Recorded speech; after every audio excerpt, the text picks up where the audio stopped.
వస్తూ ఉన్నారు. రామ వైభవము, కృష్ణ వైభవము. రామయ్య అయోధ్యలో అవతరించాడు. దశరథుడు, కౌసల్య కన్న తల్లిదండ్రులు, పెంచిన తల్లిదండ్రులు ఒక్కరే మన రామయ్యకు. కానీ కృష్ణయ్యకు దేవకి వసుదేవుల దగ్గర పుట్టగా నంద యశోదల దగ్గర పెరిగారు. రామయ్య అయోధ్యలో అంతఃపురంలో అవతరించాడు. కానీ కృష్ణయ్య మధురలో కారాగృహంలో అంటే జైల్లో అవతరించాడు కృష్ణయ్య. రామయ్య పుట్టింది పెరిగింది ఒక చోటే, కానీ కృష్ణయ్య పుట్టింది వేరే చోట, పెరిగింది వేరే చోట. రామయ్య సత్యవాన్ పరిపాలకుడు, అంటే ఎప్పుడు సత్యాన్నే మాట్లాడేవాడు రామయ్య. కానీ కృష్ణయ్య అబద్ధాలాడేవాడు. రామయ్య సత్యం మనకు ఎలా అయితే రక్షకమో, కృష్ణయ్య అబద్ధపు మాటలే మనకు రక్షకమట. రామయ్య ఎప్పుడు ఎవరి దగ్గర ఒకరిని తీసుకున్నది లేదు, ఒక వస్తువుని తీసుకున్నది లేదు.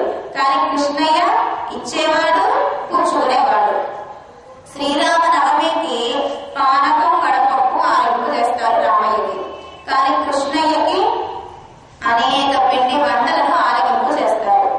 రామయ్య పుట్టినది క్షత్రియ కులంలో, కృష్ణయ్య పుట్టింది క్షత్రియ కులంలో అయినా పెరిగింది మాత్రం గొల్ల కులంలో. రామయ్య అయోధ్యలో ఉండి అడవులకు వెళ్లి మళ్ళీ తిరిగి అయోధ్యకే వచ్చి అయోధ్యలో సరయూ నదిలో మునిగి వైకుంఠానికి వెళ్ళాడు రామయ్య. కానీ కృష్ణయ్య అలా కాదు. పుట్టింది మధురలో, పెరిగింది గోకులంలో, ఆడుకున్నది బృందావనంలో, యమున ఒడ్డున రాసక్రీడ చేశాడు. అదేవిధంగా కళ్యాణం చేసుకుని అమ్మలతో ద్వారకలో నివసించాడు.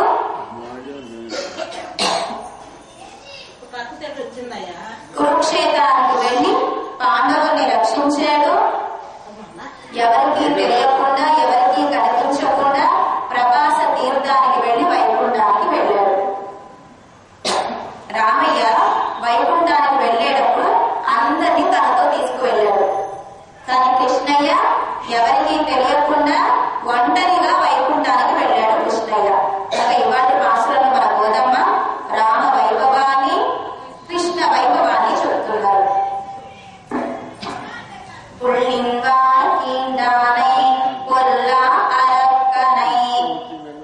రాజు అలా విహరిస్తూ ఉన్నాడు. ఒక రాజు విహరిస్తూ ఉంటే ఉద్యానవనంలో ఒక చెట్టుకి ఆకుకి చీడ పట్టింది. రాజు ఏం చేశాడు? ఆ చీడ కలిగిన ఆకుని ఒకే గోటితో ఇలా తెచ్చి పక్కన వేశాడు. అప్పుడు ప్రజలందరూ ఏమని కొనియాడతారు? అబ్బో రాజా, నువ్వు వీరుడివి, ధీరుడివి, పరాక్రమవంతుడివి, కనుకనే నీకు అంత ధీరత్వం ఉండడం వల్లే ఆ చెట్టుకు ఉండే ఆ ఆకుకు ఉండే క్షదని తుంచేశావు. అంటే ఎంతగా ఉద్యానవనాన్ని కాపాడావు అని ఎలా అయితే కొనియాడతారో, పెద్ద రాక్షస సంహారం చేయలే రాజు, కానీ చిన్ని ఆకులు తుంచి పడేశాడు అంతే, సునాయాసంగా. అదేవిధంగా మన పరమాత్మ కూడా రాక్షస సంహారం చేసేటప్పుడు పెద్దగా కష్టపడట. రాజు ఎలా అయితే చీడ పట్టిన ఆ ఆకుని సునాయాసంగా ఎలా అయితే తుంచేస్తాడో, పరమాత్మ కూడా రాక్షస సంహారం అంత సునాయాసంగా, అంత తేలికగా చేస్తాడట. నిన్నటి రోజు చెప్పుకున్నాం, వారం రోజులు రామయ్య యుద్ధం చేశాడు రావణాసుడితో. వారం రోజులు ఎందుకు? కష్టపడి యుద్ధం చేశాడు రామయ్య? లేదు, సునాయాసంగా యుద్ధం చేశాడు. యుద్ధాన్ని చేసి రావణాసుని సంహరించాడు రామయ్య. రామయ్య సంహరించేటప్పుడు శత్రుశేషాన్ని ఉంచుతాడు. అంటే మారీచ సుబాహుల్లో మారీచుడిని విడిచిపెట్టేసి సుబాహుడిని సంహరించాడు రామయ్య. కానీ కృష్ణయ్య యుద్ధం చేయడం ప్రారంభించాడు అంటే శత్రుశేషం మిగలకుండా యుద్ధాన్ని చేసేవాడు మన కృష్ణయ్య. కనుక ఇప్పుడు రామకృష్ణులు ఎవరెవరిని సంహరించారో చెప్తోంది గోదాదేవి. రాజు ఎలా అయితే ఆకుకి చెదపడితే ఎంత సునాయాసంగా తుంచేశాడో, మన కృష్ణ రామయ్యలు కూడా అంతే సునాయాసంగా రాక్షస సంహారాన్ని చేశారు.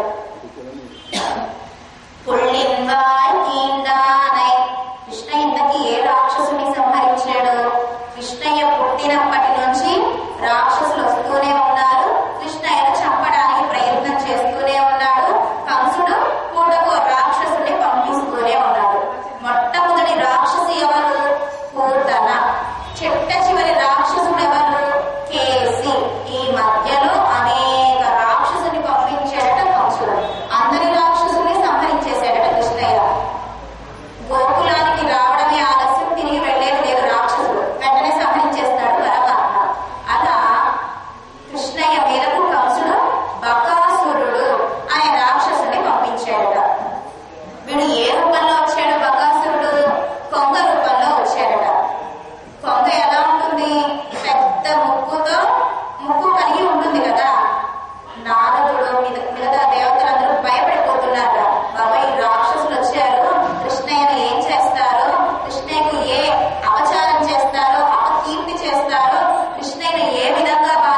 సునాయాసంగా సంహరించాడు.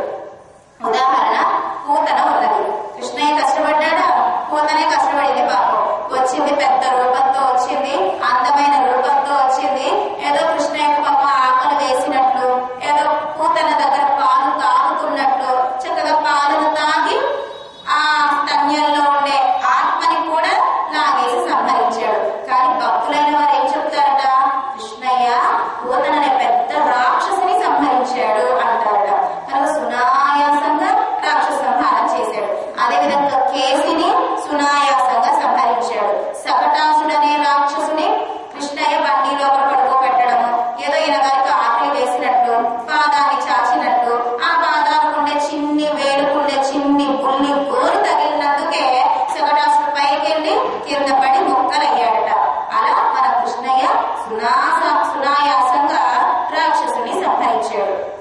రామయ్య కూడా అంతే సునాయాసంగా మారీచ సుబాహులను, అదేవిధంగా 14,000 పరదోషనాగులను, కుంభకర్ణుని, అదేవిధంగా రావణాసురుని సునాయాసంగా సంహరించాడు. తాటకిని సునాయాసంగా సంహరించాడు రామయ్య. నిన్న రావణ సంహారం గురించి చెప్పుకున్నాం. రావణాసురుడు గచ్చాను జానామి రావణ అని ఎప్పుడైతే రామయ్య అన్నాడో వాడు బాగుపడి ఉంటాడేమో అనుకున్నాడు పాపం రామయ్య, రక్షిద్దాము అని. కానీ తెల్లవారుజామున ఇంకా కోపంతో వచ్చాడట, ఇంకా క్రోధంతో వచ్చాడట యుద్ధ భూమికి. సరే రాత్రి పూట ఏం చేసేవాడట రావణాసురుడు? కింది శవాలన్నీ పడి ఉంటాయి కదా, రాక్షసుల శవాలన్నీ కూడా. కనుక అంధకారం అయ్యిందట లంక అంతా కూడా. తిరిగి అంతఃపురానికి వెళ్ళినప్పుడు యుద్ధ భూమి నుంచి ఆ రాత్రి సమయంలో అంతఃపురానికి వెళ్ళినప్పుడు దీపాలు వెలిగించలేదట, అంధకారంగా ఉందట. స్త్రీలందరూ తెల్ల వస్త్రాలు కట్టుకుని జడను విరబూసుకుని ఏడుస్తూ కూర్చున్నారట. ఇప్పటి వరకు ఆనందంగా ఉండే లంకంతా కూడా అంత వికారంగా తయారయ్యింది. ఎవరి ముఖాన నుదుటున బొట్టు లేదు, అందరూ ఏడుస్తూ కూర్చున్నారు. వాళ్ళందరినీ చూసి బాధపడ్డాడట ఒక్క క్షణము రావణాసుడు. వీళ్ళందరూ ఇలా బాధపడుతున్నప్పుడు, వీళ్ళందరూ ఇలా వితంతువులు ఉన్నప్పుడు ఎందుకు మళ్ళీ యుద్ధం చేయడం వెళ్ళడము అని ఒక సెకండ్ అనుకున్నాడట తనకు తానే. కానీ మళ్ళీ కోపంతో ఆ రాత్రి సమయంలో ఎవరికీ తెలియకుండా ఆ యుద్ధ భూమిలో పడి ఉండే శవాలన్నిటినీ కూడా ఏం చేశాడు? సముద్రంలోకి తోసేశాడట. కనుక రామయ్య యుద్ధ భూమిలో ఎవరైతే వానరులు చనిపోయి ఉన్నారో వాళ్ళందరినీ రామయ్య బ్రతికించాడు. ఒక రాక్షసుల్ని కూడా బ్రతికిద్దాం అనుకున్నాడట. కానీ రావణాసుడు అహంకారంతో శవాలన్నీ కూడా సముద్రంలోకి తోసేయించాడు. మళ్ళీ తిరిగి బాగా బలంతో వచ్చాడు. రావణ సంహారం చేశాడు రామయ్య. రావణ సంహారం అయిపోగానే హనుమ సీతమ్మ దగ్గరకు వచ్చి, అమ్మా విజయ రాఘవన్ అయ్యాడు రాముడు, అంటే విజయం వచ్చింది రామయ్యకు, రావణ సంహారం జరిగింది తల్లి అని చెప్పగానే ఒక్క క్షణం సప్తం అయిపోయిందట సీతమ్మ. మాటలు రావట్లేదట సీతమ్మ నోటిలో నుంచి. ఇంకొంచెం సేపట్లో నేను రామయ్యను చూడబోతున్నాను అని ఆనందంతో. హనుమ అన్నాడట, తల్లి పోయినసారి వచ్చినప్పుడు బాగా మాట్లాడావు, ఇప్పుడు ఎందుకు నాతో మాట్లాడట్లేదు? నేనేమైనా ఆచారం చేశానా నీ విషయంలో? దోషం చేశానా అని అడిగాడట హనుమ సీతమ్మతో.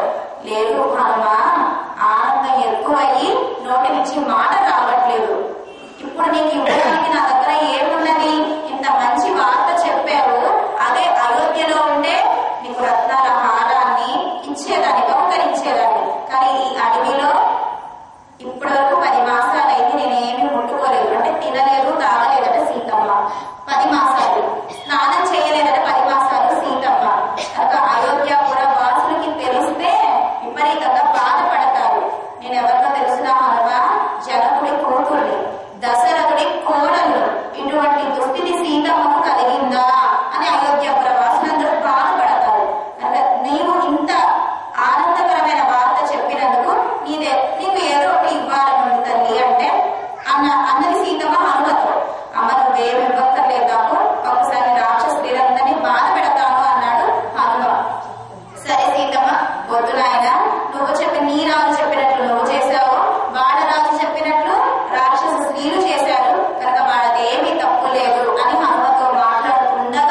ఈ సీతమ్మ అందంగా నడుచుకుంటూ రామయ్య ముందుకు వచ్చిందట.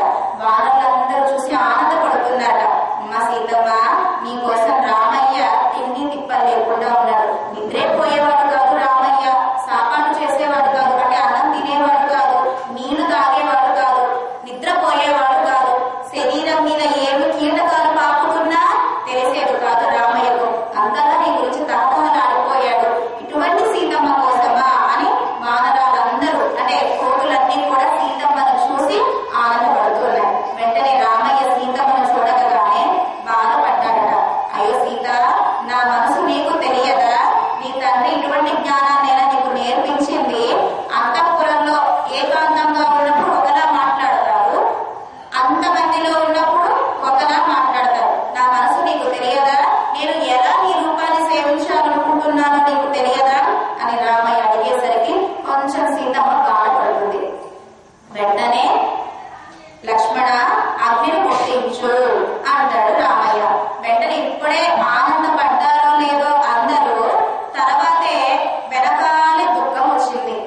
బాధపడుతున్నాడు హనుమ, లక్ష్మణుడు మొదలైన వాళ్ళందరూ. విభీషణుడు, రామ ఇందుకోసమా రావణ సంహారం జరిగింది, ఇందుకోసమా సీతమ్మను తీసుకురమ్మన్నది, సీతమ్మను నువ్వే శంకిస్తే ఎలా అని అందరూ ఎవరికి ఇష్టం వచ్చినట్టు వాళ్ళు మాట్లాడుతూ ఉన్నారు.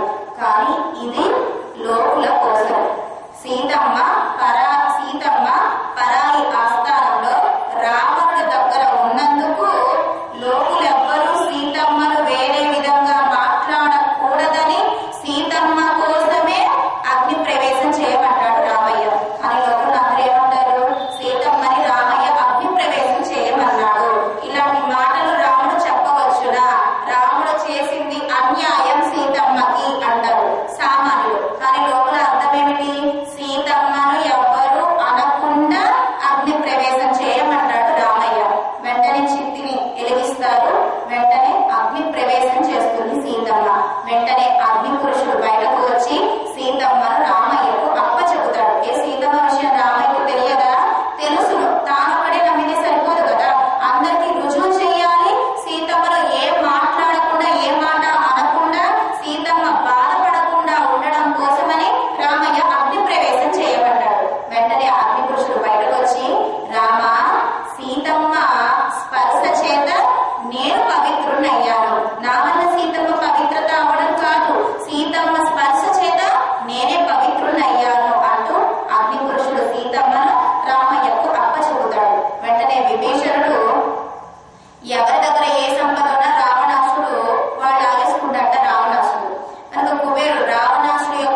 శీఘ్రంగా వెళ్ళి శీఘ్రంగా వానర స్త్రీలను తీసుకురండి అని చెప్పగానే వానర స్త్రీలు వితిన్ సెకండ్స్ లో పుష్పక విమానంలో ఉన్నారట. ఎందుకు ఇంత తొందరగా వచ్చారు? సీతమ్మ సౌందర్యాన్ని చూడడానికి వానర స్త్రీలందరూ అంత వేగంగా వచ్చారట. కోతులు ఎదురొచ్చేసి పుష్పక విమానంలో కూర్చున్నారట. ఇప్పుడు వానర స్త్రీలందరూ కూడా ఎవరు చూస్తున్నారు? సీతమ్మ సౌందర్యాన్ని చూస్తున్నారు. ఇప్పటి వరకు మా భర్తలు తిండి నిద్ర ఏమీ లేకుండా రాజ్యంలో ఉండకుండా సీతాన్వేషణ కొరకు రామయ్యకు సేవ చేయడం కోసము మమ్మల్ని కూడా వీళ్ళు పట్టించుకోలేదు. రామయ్య అంత తహతహలాడిపోయాడు భార్య కోసమని. కనుక అటువంటి భార్య అయిన సీతమ్మ ఎలా ఉంటుంది అని ఈ వానర స్త్రీలందరూ మాట్లాడుకుంటున్నారు, గుసగుసలాడుకుంటూ ఉన్నారట. ఏంటింతకీ వీళ్ళు మాట్లాడుకునేవి? విశాలాక్షి అన్నారు వాల్మీకి మహర్షి. సీతమ్మ నేత్రాలు చాలా పెద్ద పెద్ద నేత్రాలట. ఎలా వచ్చినాయి అంత పెద్ద నేత్రాలు సీతమ్మకి? అదే పనిగా రామయ్యను చూడటం వల్ల నేత్రాలు పెద్దవిగా అందముగా ఉన్నాయట సీతమ్మ నేత్రాలు. అనుకున్నాయట ఈ వానర స్త్రీలందరూ కూడా. వానర స్త్రీల నేత్రాలు ఎలా ఉంటాయి? కోతులు కళ్ళు ఎలా ఉంటాయి? చిన్నిగా ఉంటాయి. పెద్ద నేత్రాలు కలిగిన సీతమ్మ కోసమా రాముడు ఇంత తప్పించింది అనుకున్నారట వానర స్త్రీలు. సరే, ఒక్కొక్క అవయవాన్ని చూస్తున్నారు. నడుము చూస్తున్నారట. సీతమ్మకు అసలు నడుమే కనిపించట్లేదట. అంటే అంత సన్నగా ఉందట సీతమ్మ యొక్క నడుము. సాముద్రిక లక్షణం అంటారు. స్త్రీలు కానివ్వండి పురుషులు కానివ్వండి అందంగా ఉన్నారని ఎలా చెప్పగలము అంటే ఛాతీ భాగం పెద్దదిగా ఉండాలట, నడుము సన్నదిగా ఉండాలట. ఇలా ఎవరికైతే ఉందో వాళ్ళందరిగా అందంగా ఉన్నట్టు. కనుక సీతమ్మ చాలా అందంగా ఉన్నది. నడుము ఉందా లేదా అన్నట్లుగా ఉన్నట సీతమ్మ నడుము. వానర స్త్రీలందరూ నడుమును చూసి వానర స్త్రీలకు నడుము ఎలా ఉంటుంది? నడుము పెద్దదిగా ఉంటుందట. అంత పెద్ద నడుము కలిగిన వారు వానర స్త్రీలు. ఏంటి ఇంత సన్నగా లేదు ఉంది అన్నట్లుగా ఉన్న నడుము కలిగిన సీతమ్మ కోసం రామయ్య ఎంత పరితపించింది అనుకున్నారట. సరే, నడుము సన్నగా ఉంది, కళ్ళు పెద్దగా ఉన్నాయి, తోక ఎంత అందంగా ఉందో చూద్దాము అని ఈ వానర స్త్రీలందరూ వెనక్కి చూశారట. పెద్ద వాల్చడు ఉందట సీతమ్మకి. తోకలేని సీతమ్మ కోసం రామయ్య ఇంత పరితపించింది అనుకున్నారట ఈ వానర స్త్రీలందరూ కూడా. అలా రసంగా కంబర్ అనుగ్రహిస్తారన్నమాట కంబ రామాయణంలో. ఇలా వానర స్త్రీలు అందరూ కూడా సీతమ్మను చూసి ఆనందపడుతూ ఉంటే రామయ్య అన్ని చూపిస్తూ ఉన్నాడు.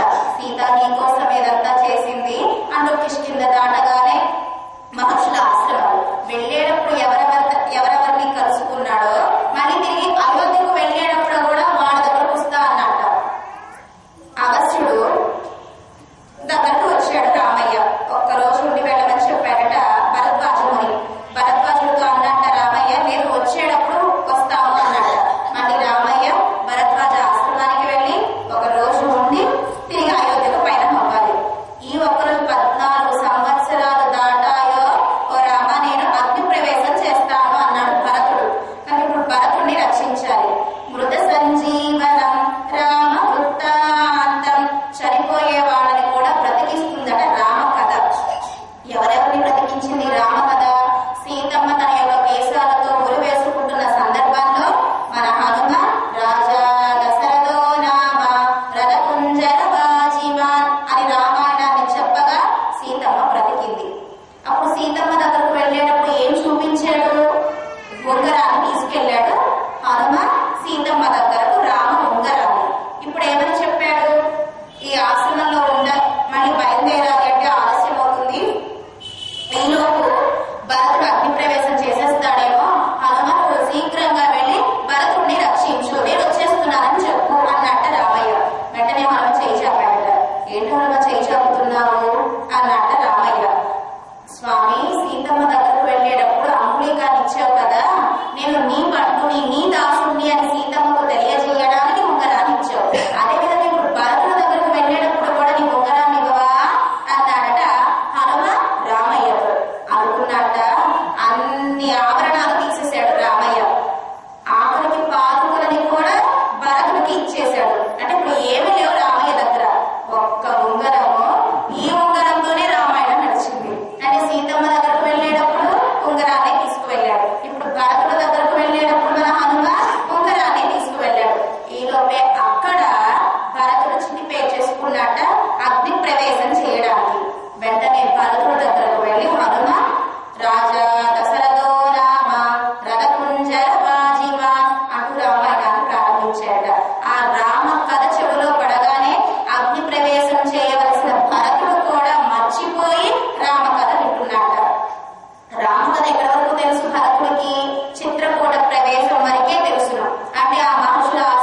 జరుపుకుంటున్నారు. పుష్పక విమానంలో సీతారామ లక్ష్మణులు, వానరులు, విభీషణుడు మొదలైన వాళ్ళందరూ కూడా పుష్పక విమానాన్ని ఎక్కి ఎక్కడ వచ్చారు? నంది గ్రామానికి వచ్చారు. ఎక్కడ రాజ్యాన్ని ఏలాడు? నంది గ్రామంలో ఉండి రాజ్యాన్ని ఏలాడు భరతుడు. ఆ నంది గ్రామానికే పుష్పక విమానంలో అందరూ రాగా ఇంకా భరతుడికి ఆనందం, రామయ్య రాబోతున్నాడు అని పెద్ద ఉత్సవం జరిపిస్తూ ఉన్నాడు. మేళ తాళాలతో, చిత్ర చామరాలతో, మంగళాశాసనాలు వెలిగిస్తూ అంటే మంగళాశాసనాలు చేస్తూ, దీపాలు పట్టుకున్న వారు కొందరు, రామనామ సంకీర్తన చేసేవారు కొందరు, భజనలు చేసేవారు కొందరు, కోలాటాలు చేసేవారు కొందరు, నాట్యం చేసేవారు కొందరు, ఇలా ఆనందంతో ఉత్సవాలు జరుపుకుంటున్నారు అయోధ్యాపుర వాసులందరూ కూడా నంది గ్రామంలో. వెంటనే రామయ్య వచ్చాడు. ఎక్కడికి ఇంకా ఆ పుష్పక విమానం నుంచి దిగలేరు. దిగకుండానే భరతుడిని లోపలికి రమ్మంటాడు. భరతుడు పుష్పక విమానం ఎక్కి రామయ్య ఒడిలో కూర్చుంటాట. ఫారెన్ వెళ్ళిన బిడ్డ తిరిగి రాగానే తల్లి ఎంత ఆనందపడుతుందో అదే విధంగా ఇప్పుడు ఇన్ని 14 సంవత్సరాలు దూరమైనాడు భరతుడు రాముడికి. వెంటనే బిడ్డను చూసినప్పుడు తల్లి ఎంత ఆనందాన్ని అనుభవిస్తుందో ఇప్పుడు భరతుడిని చూడగానే రామయ్య, రామయ్యను చూడగానే భరతుడు అంతకంటే ఎక్కువ ఆనందాన్ని అనుభవించారు. అప్పుడు భరతుడిని చక్కగా తన ఒడిలో కూర్చోబెట్టి ముద్దాడి గాఢాలింగనం చేసుకుని, భరత ఎలా ఉన్నావు అంటే, అన్నా ఇప్పుడు నేను ఉన్నవాణ్ణైనాను, ఇప్పుడు నా నేత్రాలు ఉన్నవైని, ఇప్పుడు నా అదరాలు ఉన్నవైని, ఇప్పుడు నా చేతులు కాళ్ళు ఉన్నవైని. ఎప్పుడైతే నీ స్పర్శ నాకు లభించిందో, ఎప్పుడైతే నా నేత్రాలతో నిన్ను చూస్తున్నానో, నా చెవులతో నీ మాటలు వింటున్నానో, నా నాలుకతో అన్నా అని నిన్ను పిలుస్తున్నానో, నా చేతులు నిన్ను ఎప్పుడైతే గాఢాలింగనం చేసుకున్నాయో ఇప్పుడు నేను ఉన్నవాణ్ణైనానన్నా అని రామయ్యను చూసి భరతుడు ఆనందం, భరతుడిని చూసి రాముడు ఆనందం. కౌసల్య, సుమిత్ర, కైకలు మంగళాశాసనం చేయగల రామయ్యకు, సీతమ్మకు మళ్ళీ తిరిగి పట్టాభిషేకం. మనకు మన గోడమ్మ ఏమంటోంది? కీర్తిమై పాడిపోయ్. అటువంటి రామ కథను, కృష్ణ కథను పాడుకుంటున్నాం తల్లి అని చెప్తోంది గోదమ్మ లోపల ఉండే గోపికతో. పట్టాభిషేక సమయంలో దేవతలందరూ వచ్చారట. అందరూ ఆనందంగా ఉత్సవాలు జరుపుకుంటూ ఉన్నారు. లక్ష్మణ స్వామి దూరంగా ఉండి నవ్వుతున్నట్ట. ఎవరికి అర్థం కాలేదు లక్ష్మణుడు ఎందుకు నవ్వుతున్నాడు. రామయ్య అనుకున్నట్ట, ఆనాడు పట్టాభిషేకానికి ముహూర్తం పెడితే వనవాసానికి అయ్యింది, ఇప్పుడు నేను మళ్ళీ పట్టాభిషేకం చేయించుకుంటున్నానని లక్ష్మణుడు నవ్వుతున్నాడా అనుకున్నట్ట రామయ్య. సీతమ్మ అనుకుందట, 10 మాసాలు నేను రావణాసుడికి దూరంగా ఉన్నాను కదా, ఇప్పుడు నేను రామయ్యతో చేరానని లక్ష్మణుడు ఆనందపడుతున్నాడా అనుకుందట సీతమ్మ తన హృదయంలో, తన మనసులో. ఇక విభీషణుడు అనుకున్నట్ట, ఈ సమయంలోనే లక్ష్మణుడు ఎందుకు నవ్వుతున్నాడు అంటే, అన్నని విడిచిపెట్టి వచ్చి రామయ్యతో చేరి అన్న చావుని కారణం నేనే అని నామము చూసి నవ్వుతున్నాడా లక్ష్మణుడు అని విభీషణుడు అనుకున్నాట. ఇలా ఎవరి మనసులో సుగ్రీవుడు, వారిని సంహరింపచేశాను రామయ్యతో కనుక నామము చూసి నవ్వుతున్నాడా ఏంటి లక్ష్మణుడు అని సుగ్రీవుడు అనుకున్నాడట. ఇలా ఎవరికి సంబంధించిన వాళ్ళు అనుకున్నారట. చివరికి లక్ష్మణ, అసలు నువ్వెందుకు నవ్వుతున్నావయ్యా, చెప్పవయ్యా అని అడగగా అందరూ అప్పుడు లక్ష్మణ స్వామి చెప్తున్నారట, ఇప్పటి వరకు నాకు నిద్ర రాలేదు, ఈ సమయంలో నాకు నిద్ర వస్తోంది, అందుకే నవ్వుతున్నాను అన్నట లక్ష్మణ స్వామి. ఈ 14 సంవత్సరాలు నేత్రాలు ముయ్యలేదట, అంటే నిద్రని మర్చిపోయాడట. ఇప్పుడు అయోధ్యకు వచ్చాడు తిరిగి.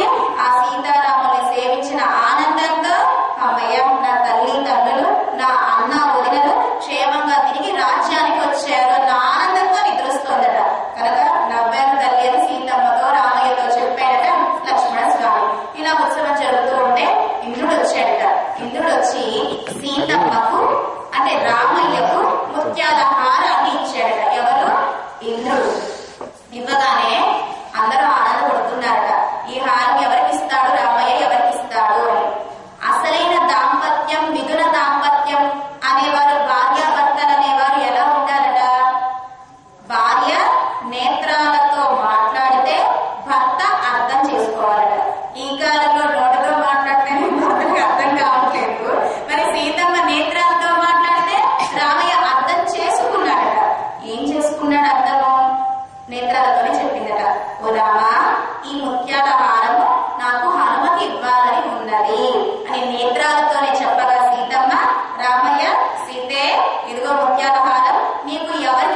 పిలవగానే అందరూ నిజమే కదా, మేము మా స్వార్థ పూర్తులతో మా కోరికల కోసం రామయ్యతో స్నేహం చేశాం, కానీ హనుమ మాత్రం సీతమ్మ రామయ్య కోసమే సేవ చేశాడు. కనుక హనుమకే ముత్యాలహారం దక్కాలి అనుకున్నారట అందరూ. హనుమని పిలవడము, సీతమ్మ ఆ ముత్యాలహారాన్ని హనుమకు ఇవ్వడం. సినిమాలో చూపిస్తారు, ఆ ముత్యాల్లో రామయ్య కనిపించట్లేదని ఆ ముత్యాలన్నీ కొరికి నాశనం చేస్తాడు అని చెప్తారు. కానీ కానే కాదు, రామయ్య సీతమ్మ ఇద్దరు అభిమానించిన వాడు హనుమ. కనుక సీతమ్మ ఇచ్చిన హారాన్ని అలా నాశనం చేస్తాడా హనుమ? చక్కగా కళ్ళ కట్టుకుని దాచుకున్నాడు పదిలంగా మన హనుమ. ఇలా సీతారాముల యొక్క పరిపూర్ణ అనుగ్రహం ఎవరి మీద ఉన్నది? హనుమ మీద ఉన్నది. కనుక కీర్తిమై పాడిపోయి ఎక్కడెక్కడ చావబోదానికి సిద్ధంగా ఉన్నారో అక్కడక్కడకు వెళ్లి హనుమయ్య అందరినీ రక్షించాడు రామ కథను చెప్పి. ఇంతకీ హనుమ ఎవరు? వాయువు అంశ, రుద్రాంశ. శివుడికి కోరికట, ఎందుకని పరమాత్మకు సేవ చెయ్యాలి అని. అది ఎలా కుదిరింది అంటే హనుమగా మారి రుద్ర అంశే హనుమ అయ్యి రామయ్యకు సేవ చేశాడట. సీతారాముల్ని కలిపిన వాడు హనుమ. దుష్టుడు రావణాసుడు, సీతారాముల్ని విడదీసిన వాడు రావణాసుడు అయితే సీతారాముల్ని కలిపిన వాడు మన హనుమ. కీర్తిమై పాడిపోయ్ అంటున్నారు గోదాదేవి. అటువంటి కృష్ణ వైభవాన్ని, రామ వైభవాన్ని కీర్తిస్తున్నాం తల్లి, నువ్వు ఇంకా మేల్కొనలేదా? మేలుకో అని ప్రార్థిస్తున్నారు గోదాపిరాటి గోష్ఠి లోపల ఉండే గోపికలు. కృష్ణావతారంలో చిన్న పిల్లలకు పడుకునేటప్పుడు గువ్వ పెట్టేసిన తర్వాత చిన్న పిల్లని నిద్ర పుచ్చేటప్పుడు తల్లి చక్కగా చిన్న చిన్న కథను చెప్తూ ఉంటుంది కదా. అదే విధంగా కృష్ణయ్యను బజ్జో పెట్టేటప్పుడు యశోదమ్మ రామాయణం చెప్తుందట. రామాయణం చెప్తుంటే చిన్న పిల్లలు పడుతూ ఉంటారు కదా. సరే మొత్తం రామాయణం చెప్తుంది కృష్ణయ్యకు యశోదమ్మ. కన్నా రాముడు ఉన్నాడ త్రేతాయుగంలో, ఆ రాముడికి భార్య సీతమ్మ, లక్ష్మణుడు, భరతుడు, శత్రుఘ్నుడు, ఇలా ముగ్గురు తమ్ముడు నాన్న అంటున్నాడ కృష్ణయ్య. అలా రామాయణం చెప్పగా చెప్పగా చెప్పగా రావణాసుడు రావడం లేడి రూపంలో సీతమ్మను తీసుకువెళ్ళిపోతున్నాడు అని చెప్పగానే కృష్ణయ్య ఏమన్నాడట? పట్టలేదట. లక్ష్మణ బాణాలు అన్నట.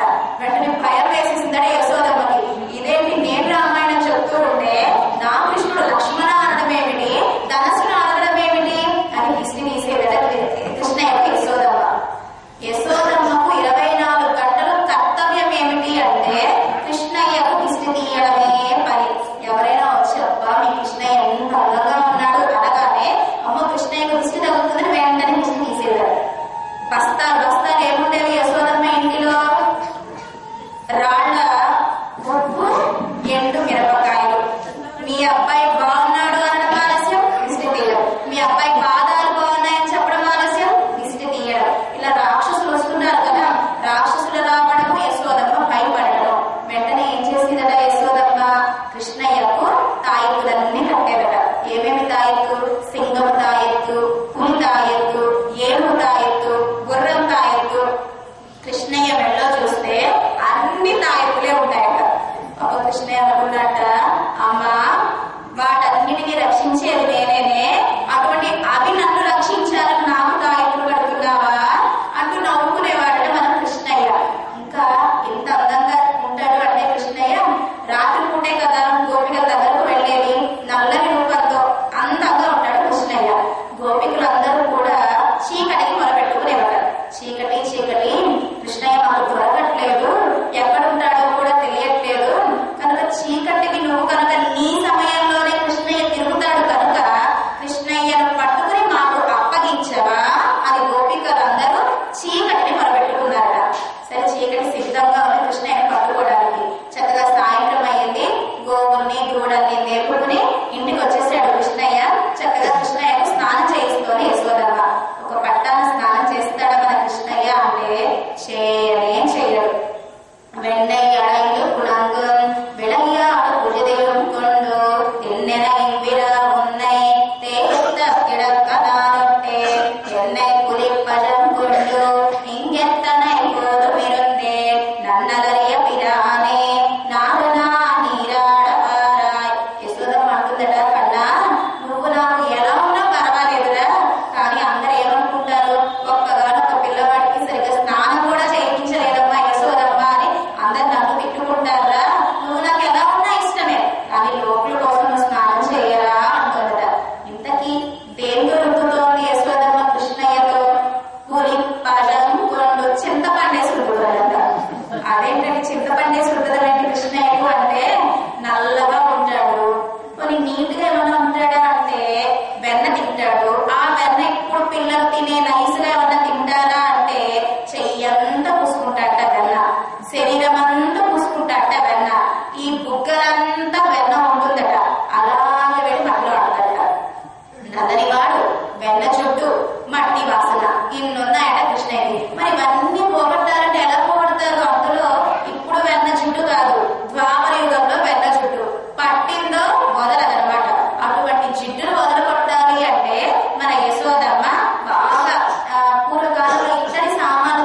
తప్పిన నీలాదేవి కోసం స్నానం చేసేవాడట. సరే, ఇంతగా వృద్ధుడు కూడా 3 రోజులు తపస్సు చేశాడట గోకులంలో. ఇప్పటికీ కనుక ఎవరైనా గోకులం వెళితే చూడండి, నంద గ్రామంలో నందుడి ఇంటి బయట శివుడు కనిపిస్తాడు. అక్కడ శివుడు ఉండడం ఏమిటి? 3 రోజులు తపస్సు చేశాడట. కృష్ణయ్యను సేవించాలి అని. వైకుంఠనాథుడికి సేవ బదు, క్షీరాబ్దినాథుడిని సేవించలేడు. ఆ వైకుంఠనాథుడే ఈ భూలోకంలో కృష్ణయ్యగా, నల్లనయ్యగా, వెన్న దొంగగా వచ్చాడు కదా. అటువంటి కృష్ణయ్య చూద్దామని శివుడే వచ్చాడట. కానీ యశోదమ్మ చూపించలేదట. ఎందుకని? శివుడు మెల్ల ఏముంటుంది? పాము ఉంటుంది. నుదుటిని ఏముంటుంది? జడలతో పెద్దగా ఉంటుంది. చేతిలో ఏముంటుంది? త్రిశూలం ఉంటుంది. ఏం కప్పుకుంటాడు? జింక చర్మాన్ని కప్పుకుంటాడు. ఏం పూసుకుంటాడు? విభూతిని పూసుకుంటాడు. అమ్మో, మా కృష్ణయ్య ఇటువంటి శివుడిని చూస్తే భయపడతాడు అని చూపించలేదు 3 రోజుల వరకు. 3 రోజుల వరకు గోకులంలోనే నంద ఇంటి పైన తపస్సు చేశాడట. చివరికి దూరంగా కృష్ణయ్యను ఎత్తుకుని చూపించిందట శివుడికి. అమ్మయ్య, జన్మ ధన్యమయ్యింది అని కైలాసానికి ఆనందంగా వెళ్ళాడట శివుడు. కనుక ఎవరైనా గోకులం వెళితే, నంద గ్రామానికి వెళితే అక్కడ శివుడు తపస్సు చేస్తున్నట్లుగా కనిపిస్తాడు. చక్కగా చూడండి. ఇంకా దేవతలందరూ కూడా ఎక్కడ ఉన్నారు? వాళ్ళ వాళ్ళ లోకాల నుంచి ఇక్కడే ఉన్నారట. అప్పుడప్పుడు వెళ్ళి వాళ్ళ వాళ్ళ పనులు చూసుకోవడం, మళ్ళీ కిందకు రావడం. నారదుడు బ్రహ్మలోకంలో ఉన్నాడట. బ్రహ్మగారితో మాట్లాడటానికి వెళ్ళాడు నారదుడు. బ్రహ్మగారు మాట్లాడుతూనే ఉన్నారు. బ్రహ్మగారి మాటలు వినట్లేదట నారదుడు. భూలోకంలో చూస్తూ ఉన్నట్ట. సరే, నారదుడు బ్రహ్మగారితో చెప్పకుండానే అలా కిందికి వచ్చేస్తూ ఉన్నట్ట సత్యలోకం నుంచి. బ్రహ్మగారు అనుకున్నారట, ఏంటి నారదుడు కిందే చూస్తున్నాడు, నారదుడు భూలోకంలో చూస్తున్నాడు అంటే ఏదో వింత జరుగుతోంది అని నారదుడు బయలుదేరడం. నారదుడి వెనకాలే బ్రహ్మగారు బయలుదేరాడట. శివలోకానికి వచ్చాడట నారదుడు. శివుడు పిలుస్తూనే ఉన్నాడట. నారదా నారదా అనగానే శివుడి మాటలు కూడా లెక్క చేయలేదట. ఇంద్రుడు కూడా ఇంద్రుడి మాటలు కూడా పట్టించుకోవట్లేదట నారదుడు. ఇలా నారదుడు భూలోకానికి వస్తూ ఉంటే నారదుడు వెనకాల దేవతలందరూ వచ్చేసారట భూలోకానికి. ఎక్కడికి వచ్చాడు ఇంతకీ నారదుడు? గోకులానికి వచ్చాడు. యశోదమ్మ ఇంటికి వచ్చాడు. అమ్మా యశోదమ్మ, నువ్వు ఏమి నోము నోచుకున్నావో తెలుసునా? అఖిలాండ కోటి బ్రహ్మాండ నాయకుడే ఇప్పుడు నీ దగ్గర పెరుగుతున్నాడు. అఖిలాండ కోటి బ్రహ్మాండ నాయకుడికే నువ్వు పాలిస్తున్నావు. అఖిలాండ కోటి బ్రహ్మాండ నాయకుడైన దేవాది దేవుడికే నువ్వు వెన్న ముద్దలు పెడుతున్నావు. ఏమి నోము నోచుకున్నావో తెలుసునా? నీ వైభవం నాలుగుకు అందట్లేదు. ఆదిశేషుడు కూడా నీ వైభవాన్ని చెప్పలేడు. ఎవ్వరు నీ వైభవాన్ని చెప్పలేడు అని చెప్తుంటే నారద, ఇంతకీ నన్ను ఎందుకు పోగొట్టున్నావు అందట. అదిగో ఆ కృష్ణుని చూడమ్మా, ఎంత అందంగా ఉన్నాడో. వైకుంఠంలో సింహాసనంలో కూర్చోవలసిన ఆ వైకుంఠనాథుడు ఇక్కడ ఆడుకుంటున్నాడు భూమి మీద. ఏమి అదృష్టం చేసుకున్నావు నువ్వు? 24 గంటలు కృష్ణ చేష్టితలను, కృష్ణ లీలను అనుభవిస్తూ ఉన్నావు అని కొనియాడుతూ ఉంటే, అక్కడ ఇంతకీ కృష్ణ ఏం చేస్తున్నట్ట? భూమి మీద ముగ్గు వేస్తే ముగ్గులు ఆడుతున్నట్ట. లేదు నారదా, అబ్బాయి తెల్లగా ఉన్నాడు, నా పిల్లాడు నల్లగా ఉంటాడు, వాడెవడో నాకు తెలియదు అన్నట. లేదమ్మా, ఒక్కసారి చూడు ఎవరు అనగానే అమ్మ అంటూ వచ్చి గౌరవించుకున్నట్ట. అంటే నల్లని వాడల్లో ముగ్గులు ఆడి ఆడి ఆడి తెల్లగా కనిపించాడట నారదుడికి యశోదమ్మకు. కనుక ఇలా దేవతలు కానివ్వండి, మహర్షులు కానివ్వండి, గోకులంలో కృష్ణుడు అనుగ్రహానికే పాత్రులు అవ్వాలి అని ఎదురు చూస్తూ ఉన్నారట. ఇంకా ఎంత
వీడేమో చిన్నపిల్లాడు కృష్ణయ్య, కొండనేమో పెద్ద పెద్ద కుండలు, కుండ నిండా వెన్న.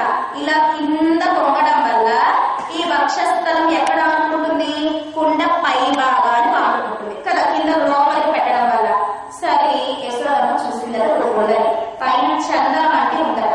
రోజు కూడా కృష్ణయ్య యొక్క వక్షస్థలానికి యశోదమ్మ చందనం రాసేదట.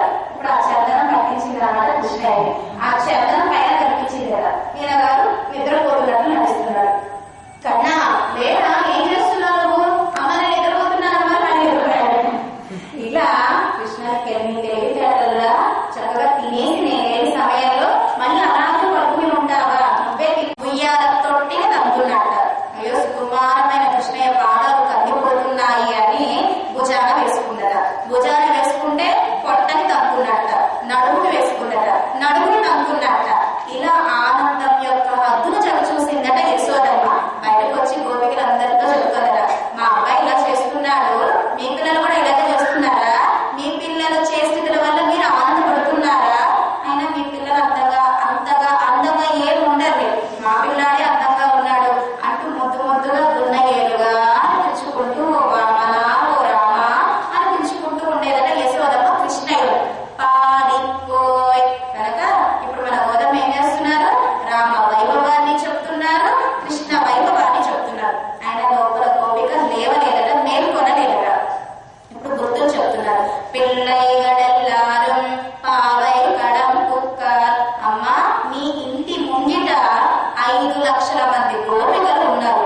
నువ్వేమో హాయిగా కృష్ణ వైభవాన్ని అనుభవిస్తున్నావా తల్లి, శీఘ్రంగా బయటకు రా అని ప్రార్థించగానే గోదమ్మ లోపల గోపిక అందట, తెల్లవారలేదు, మీకు అందరికీ కృష్ణ అనే నామం వినిపించగానే, కృష్ణ సౌందర్యం గుర్తుకు రాగానే మీరు ఉండలేకపోతున్నారు మీ ఇళ్లలో. కనుక తెల్లవారింది అనుకుని కృష్ణయ్య దగ్గరకు బయలుదేరారు. కనుక తెల్లవారిందనడానికి గుర్తులు కావు, గుర్తు లేదు, గుర్తులు చెప్పండి అని లోపల గోపిక బయట గోదాగోష్ఠిని అడగగా, వెళ్ళ యజుందు వియాజ మురంగిత్తు. పూర్వకాలంలో వాచీలు ఉండేవి కాదు, మొబైల్స్ ఉండేవి కాదు, పెద్ద పెద్ద క్లోత్స్ ఉండేవి కాదు. దేని చూసి తెల్లవారింది అని చెప్పేవారు? శుక్రుడు నక్షత్రాలను చూసి. ఆ నక్షత్రాలలో శుక్ర నక్షత్రం అంటే శుక్ర నక్షత్రం ఉంది అంటే ఉదయం తెల్లవారింది అని, బృహస్పతి ఉన్నాడు అంటే అస్తమయం అంటే సాయంత్రం అవుతోంది అని వాళ్ళు అలా గుర్తులు చెప్పుకుంటూ ఉండేవారు నక్షత్రాలను బట్టి. మనకు శుక్రుడు ఉదయించాడు, గురుడు అస్తమించాడు తల్లి మేలుకో అనగానే లోపల గోపిక అందట కదా, మీరు ఏ నక్షత్రాన్ని చూసినా గురుడనే అనుకుంటున్నారు, ఏ నక్షత్రాన్ని చూసినా శుక్రుడే అనుకుంటున్నారు. కనుక తెల్లవారింది అనడానికి ఇది గుర్తు కాదు అని లోపల ఉండే గోపిక చెప్పగా, ఇప్పుడు ఇంకో గుర్తు చెప్తోంది గోదాదేవి. పుళ్ళం శిలం హీనగా. అదో తల్లి, పక్షులన్నీ కూడా ఆకాశంలో విహరిస్తూ ఉంటే మాటలు శబ్దం నీకు వినిపించలేదా అన్నది. పూర్వకాలంలో పక్షులు యోగులే పక్షుల రూపంలో వచ్చి ఒక అందమైన సందేశాన్ని ఇచ్చేవారట. ఇప్పుడు ఈ పక్షులన్నీ ఏం మాట్లాడుకుంటున్నాయట? కృష్ణయ్య ఎవరో కాదు, ఆ వైకుంఠనాథుడే కృష్ణయ్యగా పుట్టాడు, ఈ గోపికలు ఎవరో కాదు, త్రేతాయుగంలో ఉండే మహర్షులే గోపికలుగా పుట్టారు అంటూ కృష్ణ వైభవాన్ని చెప్పుకుంటూ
చింపిరి జుట్టుతో అందవికారంగా ఉన్నాడు రైపర్.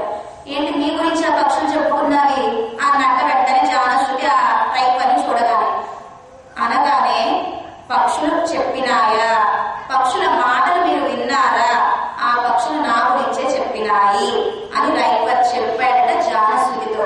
అమ్మ మీరు చాలా యోగులు, జ్ఞానవంతులు, మనకి ఆ పక్షులు కూడా వీరి గురించి మాట్లాడుకుంటూ వెళ్ళినాయి అని ఆ జానశ్రుతి అనే రాజు రైపర్ పాదాల దగ్గర కూర్చుని అనేకమైన జ్ఞాన విషయాలను తెలుసుకుని రాజ్యానికి వెళ్ళేట ఈ జానశ్రుతి.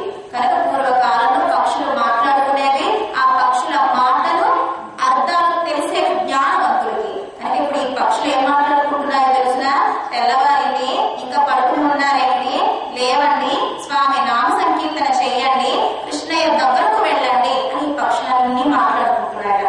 కనుక తెల్లవారుజామునే లేవాలి, లేవగానే కాలకృత్యాలు తీర్చుకుని స్వరూపం అంటే బొట్టు పెట్టుకుని పరమాత్మ దగ్గరకు వచ్చి ఆరాధన చేసిన తరువాతే వేరే పనులు చూసుకోవాలి. మనం టిఫిన్ తిన్నా, పాలు టీ కాఫీ తాగినా కూడా ఒక్కసారి స్వామికి నివేదించి మనం తీసుకోవాలి. ఎందుకు ఇలా చేయాలి? మన చేయడం వల్ల ఆ పదార్థాలలో మన మనసు ఎలా ఉంటుందో ఆ పదార్థం అలా ఉంటుంది.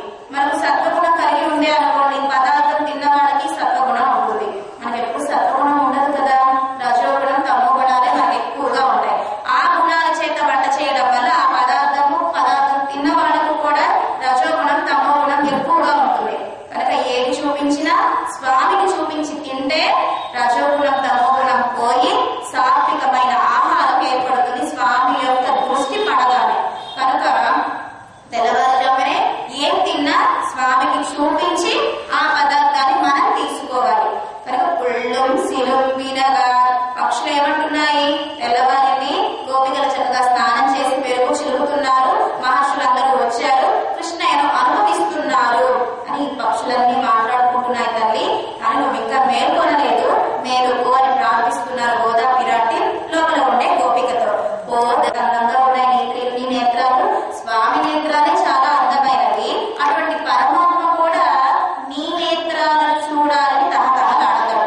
కనుక ఏ స్వామికైనా చూపిస్తాయండి నీ నేత్రాలు, మాకందరికి మీ నేత్రాలను చూపించవా? కోదరెక్కడినా నేత్ర సౌందర్యం కలిగిన గోపిక అని ప్రార్థిస్తోంది గోదాదేవి. పుల్ల పుడిర పుడైదు నీరాడాదే. ఇప్పుడు మన అందరం కూడా విరహంలో ఉన్నాం. ఏమిటి విరహము? స్వామికి దూరం అవ్వడం. ధనుర్మాసం కాబట్టి అందరూ వస్తున్నారు, తర్వాత రోజులు ఆలయానికి రావడం చాలా కష్టం అవుతుంది. కనుక అన్ని రోజులు విరహము, మళ్ళీ సంశ్లేషప్పుడు ఆనందం ఎప్పుడు? మళ్ళీ తర్వాత సంవత్సరం ధనుర్మాసానికి. కనుక మన గోదాదేవి ఏమేమంటుంది, మనందరం విరహంలో ఉన్నాం. ఏంటి విరహము?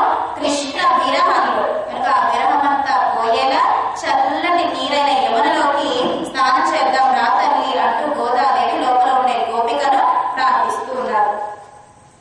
పల్లి కిడతయో బాబాని నన్నాడార్. ఇంత మాట్లాడుతున్నా నువ్వెందుకు బయటకు రావట్లేదు? మేలుకో తల్లి, శీఘ్రంగా బయటకు రావాల్సింది అని ప్రార్థిస్తూ ఉన్నారు. నీ నన్నాడార్. జరిగిపోయిన కాలాన్ని తిరిగి తీసుకురావడం ఎవ్వరి వల్ల కాదు.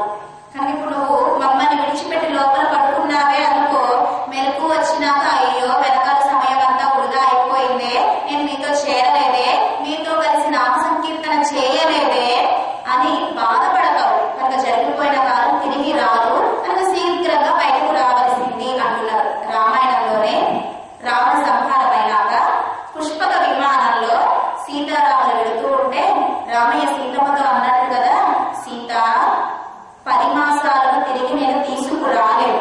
ఈ 10 మాసాల ఆనందాన్ని ఇప్పుడు నీకు ఆనంద పెట్టగలను, కానీ జరిగిపోయిన కాలం తిరిగి రాదు అని రామయ్యే సీతమ్మతో చెప్పాడట. కనుక ఈ 30 రోజులు గడిచిపోయిందే అనుకోండి, మళ్ళీ 15వ తారీఖు ఈ కాలం వస్తుందా? రానే రాదు. కనుక ఈ సమయం ఉన్నప్పుడే సద్వినియోగం చేసుకోవాలి. నీ నన్నాడ. జరిగిపోయిన కాలం తిరిగి రాదు తల్లి. ఇప్పటికే ఎన్ని మాసాలు? 13వ మాసం. అంటే 12 మాసాలు పూర్తయిపోయినాయి, నువ్వేమీ వినలేదు. కనుక నామ సంకీర్తన చేసుకుంటూ కృష్ణయ్యకు దగ్గరకు వెళదాం రా అని ప్రార్థించగానే యమున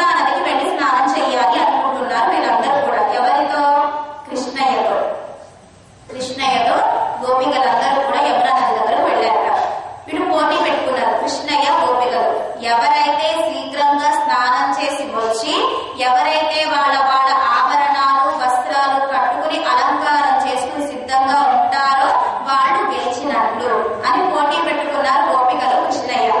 ఆ నదిలోకి దిగే ముందు ఆభరణాలన్నీ తీసి పట్టు వస్త్రాలను తీసి మామూలు వస్త్రాలను కట్టుకుని కృష్ణయ్య గోపికలు యమునలోకి దిగి యమునలో ఆడుకుంటూ స్నానం చేసి శీఘ్రంగా వచ్చేయాలి. ఎవరైతే ముందు ముస్తాబైపోతారో వాళ్ళు గెలిచినట్టు. అందరికంటే కూడా కృష్ణయ్య వేగంగా వచ్చేసేవాడట. తొందరగా వచ్చి పట్టు పంచంతా కట్టేసుకుని ఆభరణాలన్నీ పెట్టేసుకుని సిద్ధంగా ఉండేవాడట. గోపికలందరూ రాగానే కృష్ణ మేము నిజంగానే ఓడిపోయాం. దేనికి ఓడామో తెలిసినా నీ అందానికి ఓడిపోయాం. ఒకసారి అద్దంలో చూసుకో, ఒకసారి మా నేత్రాల్లో చూసుకుని నువ్వు ఎలా అలంకారం చేసుకున్నావో. ఎలా చేసుకున్నట్ట కృష్ణయ్య అన్ని ఆభరణాలు తలవి పెట్టుకుని చెవులకి మాత్రము ఒకవైపు కుండలం పెట్టుకున్నట్ట, ఒకవైపు దిద్దు పెట్టుకున్నట్ట. స్త్రీలు పెట్టుకుంటారే ఒకవైపు పురుషుల కుండలం పెట్టుకుని ఒకవైపు స్త్రీల దుద్దులు పెట్టుకున్నట్ట చెవుకి. కృష్ణయ్య ఎంత అందంగా ఉన్నావో తెలిసిన. రెండు వైపు కుండలాలు పెట్టుకోవడం కంటే ఒకవైపు కుండలం పెట్టుకుని ఒకవైపు ఆ స్త్రీల దుద్దు మా ముద్దు పెట్టుకున్నావే ఇంకా అందం రెట్టింపు అయిందయ్యా. అది మామూలు వాళ్ళు పెట్టుకుంటే పిచ్చోడు అనుకుంటారు. కృష్ణయ్య పెట్టుకుంటే చాలా చాలా అందంగా ఉన్నాడట. అందగాళ్ళు అంటే ఎవరు అంటారట? మరీ పురుషత్వం కాకుండా పురుషుని ముఖము కాకుండా కొంచెం స్త్రీ ముఖం కూడా కలిస్తే వాళ్ళు అందంగా ఉంటారట. కనుక మన కృష్ణయ్య కోసమని యశోద నందుడు రెండు రకాల ఆభరణాలు చేయించేవారట. అమ్మాయి పుడుతుందని నందుడు, అబ్బాయే పుడతాడని యశోదమ్మ. కనుక వీళ్ళిద్దరు పోట్లాడుకుంటుంటే ఆ ఆభరణాలు యశోదమ్మేమో మగ ఆభరణాలే చేయించేది, నందుడేమో స్త్రీ ఆభరణాలే చేయాలి. కానీ కృష్ణయ్య పుట్టాడు. కృష్ణయ్య చూడగానే అమ్మాయిలా అనిపించట, అబ్బాయిలా అనిపించట. సరే రెండు ఆభరణాలు ఉపయోగపడతాయి, అమ్మాయి ఆభరణాలు అబ్బాయి ఆభరణాలు రెండు పెట్టేవారట కృష్ణయ్యకు. ఇంకా చాలా అందంగా ఉన్నట్ట. కన్నా మేమందరం ఓడిపోయాము, నీ అందానికి నీవే గెలిచావు. కళ్ళంత విరల్లు కలందే రోరెబ్బాయి. కృష్ణయ్య కపటం వాడు. ఏంటి కపటం కృష్ణయ్యకు? వస్తానని రాడు. అదేవిధంగా నీవు కూడా మాతో వస్తాను అని చెప్పి ఇంకా మేలుకోలేదు తల్లి. కనుక కపటాన్ని వీడి, కపటము అంటే మనం ఒక్కరమే కృష్ణ గుణాలను అనుభవించకూడదు. ఇంతమంది ఆగిందట కొన్ని రోజులు. కృష్ణమాచార్యులు పాడటము, సింహాచలం అప్పన్న నాట్యం చేయడము, సింహాచలం అప్పన్న పాడటము, కృష్ణమాచార్యులు నాట్యం చేయడము. ఇలా కొన్ని రోజులు సాగింది. మన రామానుజులు వారు ఉన్నారు కదా, వారు సింహాచలం అప్పన్న దగ్గరకు వెళ్ళారట. ఆ సమయంలో కృష్ణమాచార్యులతో ఉన్నారు పరమాత్మ సింహాచలం అప్పన్న. ఇప్పుడు కుదరదు సేవ, తర్వాత రండి అన్నారట. ఎవరిని? రామానుజుల వారిని. సరే రామానుజుల వారు కొండ దిగి కింద ఉంటున్నారు, కింద నివాసం ఉంటున్నారు. కృష్ణమాచార్యులకు ఒక చిన్న సందేహం కలిగిందట. స్వామి, నేను పాడుతున్నాను, నువ్వు నాట్యం చేస్తున్నావు, నువ్వు నాట్యం చేస్తున్నావు, నేను పాడుతున్నాను, కనుక నాకు మోక్షం ఉందా అని అడిగాడట. ఎవరు? కృష్ణమాచార్యులు. ఎవరు అడిగారు? సింహాచలం అప్పన్నని అడిగాడు. అప్పుడు ఏం చెప్పాలి సింహాచలం అప్పన్న? లేదు, రోజు మీరు చక్కగా నాకు సేవ చేస్తున్నారు, గాత్రాన్ని వినిపిస్తున్నారు, నేను నాట్యం చేస్తున్నాను, మీకు మోక్షం లేకుండా ఉంటుందా అని అంటాడు పరమాత్మ అని కృష్ణమాచార్యులు అనుకున్నారు. కానీ స్వామి అన్నాడు కదా, మీకు మోక్షం ఉందో లేదో నాకు తెలీదు అన్నట్ట. అదేంటంటే అఖిలాంటి బ్రహ్మాండ నాయకుడు కదా పరమాత్మ, నారాయణుడు కదా, మరి ఆయనకి తెలియకుండా ఎవరికి తెలుస్తుంది మోక్షం ఇచ్చేది లేంది అంటే? కింద రామానుజులు వారు ఉన్నారు, వారి సంబంధం మీకు ఉంటేనే మీకు మోక్షం ఉంటుంది అని సింహాచలం అప్పన్నే చెప్పాడట కృష్ణమాచార్యుడికి. వీరేం చెప్పారు? ఇదివరకు రామానుజుల వారు కొండ ఎక్కినప్పుడు మీరు ఇప్పుడు స్వామిని చూడడానికి వీల్లేదు అన్నారు. మరేం మాట్లాడారు, కిందకి వెళ్ళారు. అదే మనల్ని కనుక చూడొద్దు స్వామిని అంటే మనం ఎంత పోట్లాడతాము, కానీ మరేం పోట్లాడారు రామానుజుల వారు. స్వామి అనుగ్రహం ఉంటే నన్ను నిజంగా పరమాత్మ అనుగ్రహిస్తాడు అని కొండ దిగి వచ్చేసారు. ఇప్పుడు కృష్ణమాచార్యులు కొండ దిగి రామానుజుల వారి దగ్గరకు వచ్చారట. ఏం చెప్పారు? నేరుగా గురువు గారి దగ్గరకు వెళ్ళడం కష్టం కదా, చాలా మంది లోపలికి పంపించగా గురువు గారి దగ్గరకు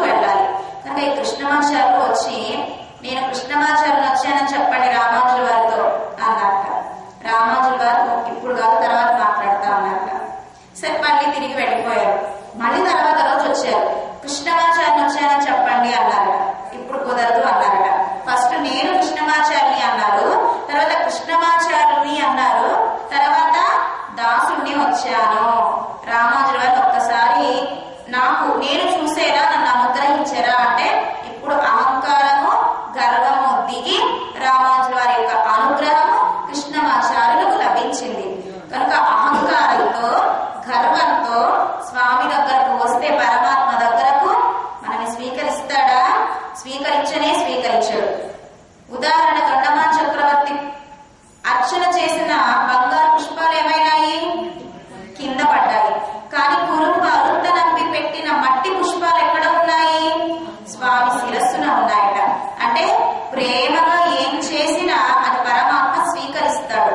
అహంకారంతో ఎంత పెద్ద సేవ చేసినా ₹1,00,00,000 పెట్టి పెద్ద వజ్రాల కిరీటాన్ని ఇచ్చి అందరికీ చుట్టాలందరినీ పిలిచి మనకు తెలిసిన వాళ్ళందరినీ పిలిచి అదిగో వేణుగోపాలుడు పెట్టుకున్నాడే వజ్రాల కిరీటం, అది ఎవరు ఇచ్చారో తెలిసినా? నేనే ఇచ్చా. ఎంత అయిందో తెలిసినా? ₹1,00,00,000. పరమాత్మ ఆ కిరీటం పెట్టుకోడంట. వెంటనే ఆ కిరీటాన్ని దించేస్తాడట. అంటే బాగా మోస్తాడట పరమాత్మ. ఉదాహరణ తిరుమల దగ్గర కాంచీపురం అనేది, కంచి అంటారు. వెండి బల్లి బంగారు బల్లి ఉంటాయే అక్కడ అన్నమాట. అలా చెప్పుకోవాల్సి వస్తుంది. మన కర్మ ఏమిటో స్వామి ఉన్న స్థలము అని మానేసి వెండి బల్లి బంగారు బల్లి ఉండే స్థలము అని చెప్పుకోవాల్సి వస్తుంది. చాలా మంది కూడా కంచి వెళ్ళి వరదుని చూడకుండా వెండి బల్లిని బంగారు బల్లిని చూసి వచ్చేస్తారు. అలా అయిపోయింది ప్రపంచం. కనుక ఆ కంచిలో ఒక రాజు చక్కగా సన్నిధి బయట ద్వారాలను కానివ్వండి, గోపురాలను కానివ్వండి, చెరువును కానివ్వండి అందంగా కట్టించాడట. కట్టించి ఒక్కసారి అంతఃపురానికి వెళ్ళి లెక్క చూసుకున్నాడట. ఎంత అయింది? నదిని తవ్వించినందుకు అంటే మట్టిని తవ్వించినందుకు ఎంత అయింది? ద్వారాలు పెట్టినందుకు ఎంత అయింది? గోపురాలు కట్టించినందుకు ఎంత అయింది? కూలీలకు డబ్బులు ఇచ్చింది ఎంత అయ్యింది అని లెక్క చూసుకున్నట్ట. వెంటనే ఏం జరిగిందో తెలిసిన? అటువైపు నుంచున్న పరమాత్మ వెనక్కు తిరిగిపోయాడట. ఓ రాజా, నాకు ఇన్ని కట్టించావు, నేను కట్టించాను నా అహంకారంతో కట్టించావు కదా, కనుక నేను అసలు నుంచోనని వెనక్కి తిరిగిపోయాడట. మళ్ళీ ఇప్పుడు ప్రత్యేకంగా నదిని, గోపురాలను, ద్వారాలను కట్టించాడు. లెక్క చూసుకోలేదు. కనుక ఇప్పటికీ 2 దారులు ఉన్నాయి కంచిలో వరదుడి దగ్గరకు వెళ్ళాలంటే. ఎవ్వరు తిరగని దారి ఒకటి, అందరూ తిరిగే దారి ఒకటి. కనుక పరమాత్మకు సేవ చెయ్యాలి, ప్రేమగా చెయ్యాలి. కృష్ణ పరమాత్మ ఏం చెప్పాడు? పత్రం పుష్పం ఫలం తోయం యోమే భక్త్యా ప్రయచ్చతి. ఏం పెట్టినా పర్వాలా, ప్రేమగా పెడితే ఆకునైనా తీసుకుంటా, పుష్పానైనా తీసుకుంటా, నీటినైనా తీసుకుంటా. ఇవాళ కుళాయిలో నీళ్లు రాలేదండి, స్వామికి నీళ్లు పెట్టలేదు అని బాధపడాల్సిన అవసరం లేదు. పరమాత్మ దగ్గర కూర్చొని ఓ స్వామి, ఓ కన్న, ఓ రామ, ఓ గోవింద, ఓ వేణుగోపాల, ఇవాళ నీకు నీళ్లు లేవయ్యా, నీళ్లు పెట్టలేకపోయాను, అయ్యో ప్రసాదం తిని పొంగలి మిరియాలు కారంగా ఉన్నాయా, అయ్యో నీళ్లు ఇవ్వలేకపోయానయ్యా అని మన నేత్రాల నుంచి అలా నీటిని కురిపించామే అనుకోండి, ఆ నీటిని స్వీకరిస్తాడట పరమాత్మ. అంత భక్త పరవీరుడు పరమాత్మ. అహంకారంతో ఏం పెట్టినా స్వీకరించడు, ప్రేమతో ఏం పెట్టినా స్వీకరిస్తాడు. ఉదాహరణ విదురుడు. కృష్ణయ్య, ద్రోణ, భీష్మ స్పర్శ కలిగిన మట్టి అని అంటే కృష్ణ ప్రేమ ఎక్కడి వరకు వచ్చింది? భక్తుడి ఇంటి బయట ఉండే పాదధూళి వరకు కృష్ణ ప్రేమ వచ్చింది. సరే, విదురుడు ఆశ్చర్యపోయాడు, ఆనందపడుతున్నాడు, నేత్రాల నుంచి ఆనంద బాష్పాలు వస్తున్నాయి. కృష్ణ పరమాత్మ నా దగ్గరకు వచ్చాడా, మా ఇంటికి వచ్చాడా అని లోపలికి తీసుకొని సింహాసనం మీద కూర్చోబెట్టబోతున్నాట. కృష్ణ ఒక్కసారి ఆగు అని ఆ సింహాసనాన్ని తానే కూర్చుని తట్టి చూశాడట. ఎందుకని? ఇప్పటి వరకు నేను ఎవరు తిండి తింటున్నా? దుర్యోధన యొక్క పాకు కూడు తింటున్నా. కనుక కృష్ణయ్య నాకు తెలియకుండానే అపచారం చేస్తానేమో, కృష్ణయ్య పడేల సింహాసనం వేసానేమో అని ఒక్కసారి తాను కూర్చుని తర్వాత కృష్ణయ్యను కూర్చోబెట్టాడట. ఏం పెట్టాడో తెలిసిన? అరటిపళ్ళు తీసుకొచ్చాడట విదురుడు. అరటిపళ్ళు కృష్ణయ్యను చూస్తూ, కృష్ణ సౌందర్యాన్ని చూస్తూ, కృష్ణ గుణాలను తలుచుకుంటూ మైమరిచిపోయి మనసు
ఎప్పుడైతే సూర్యుడు వచ్చాడో ఎర్ర తామర ఎలా అయితే వికసిస్తుందో నల్లటి కలువలు కూడా పూర్వకాలంలో ఉండేవట.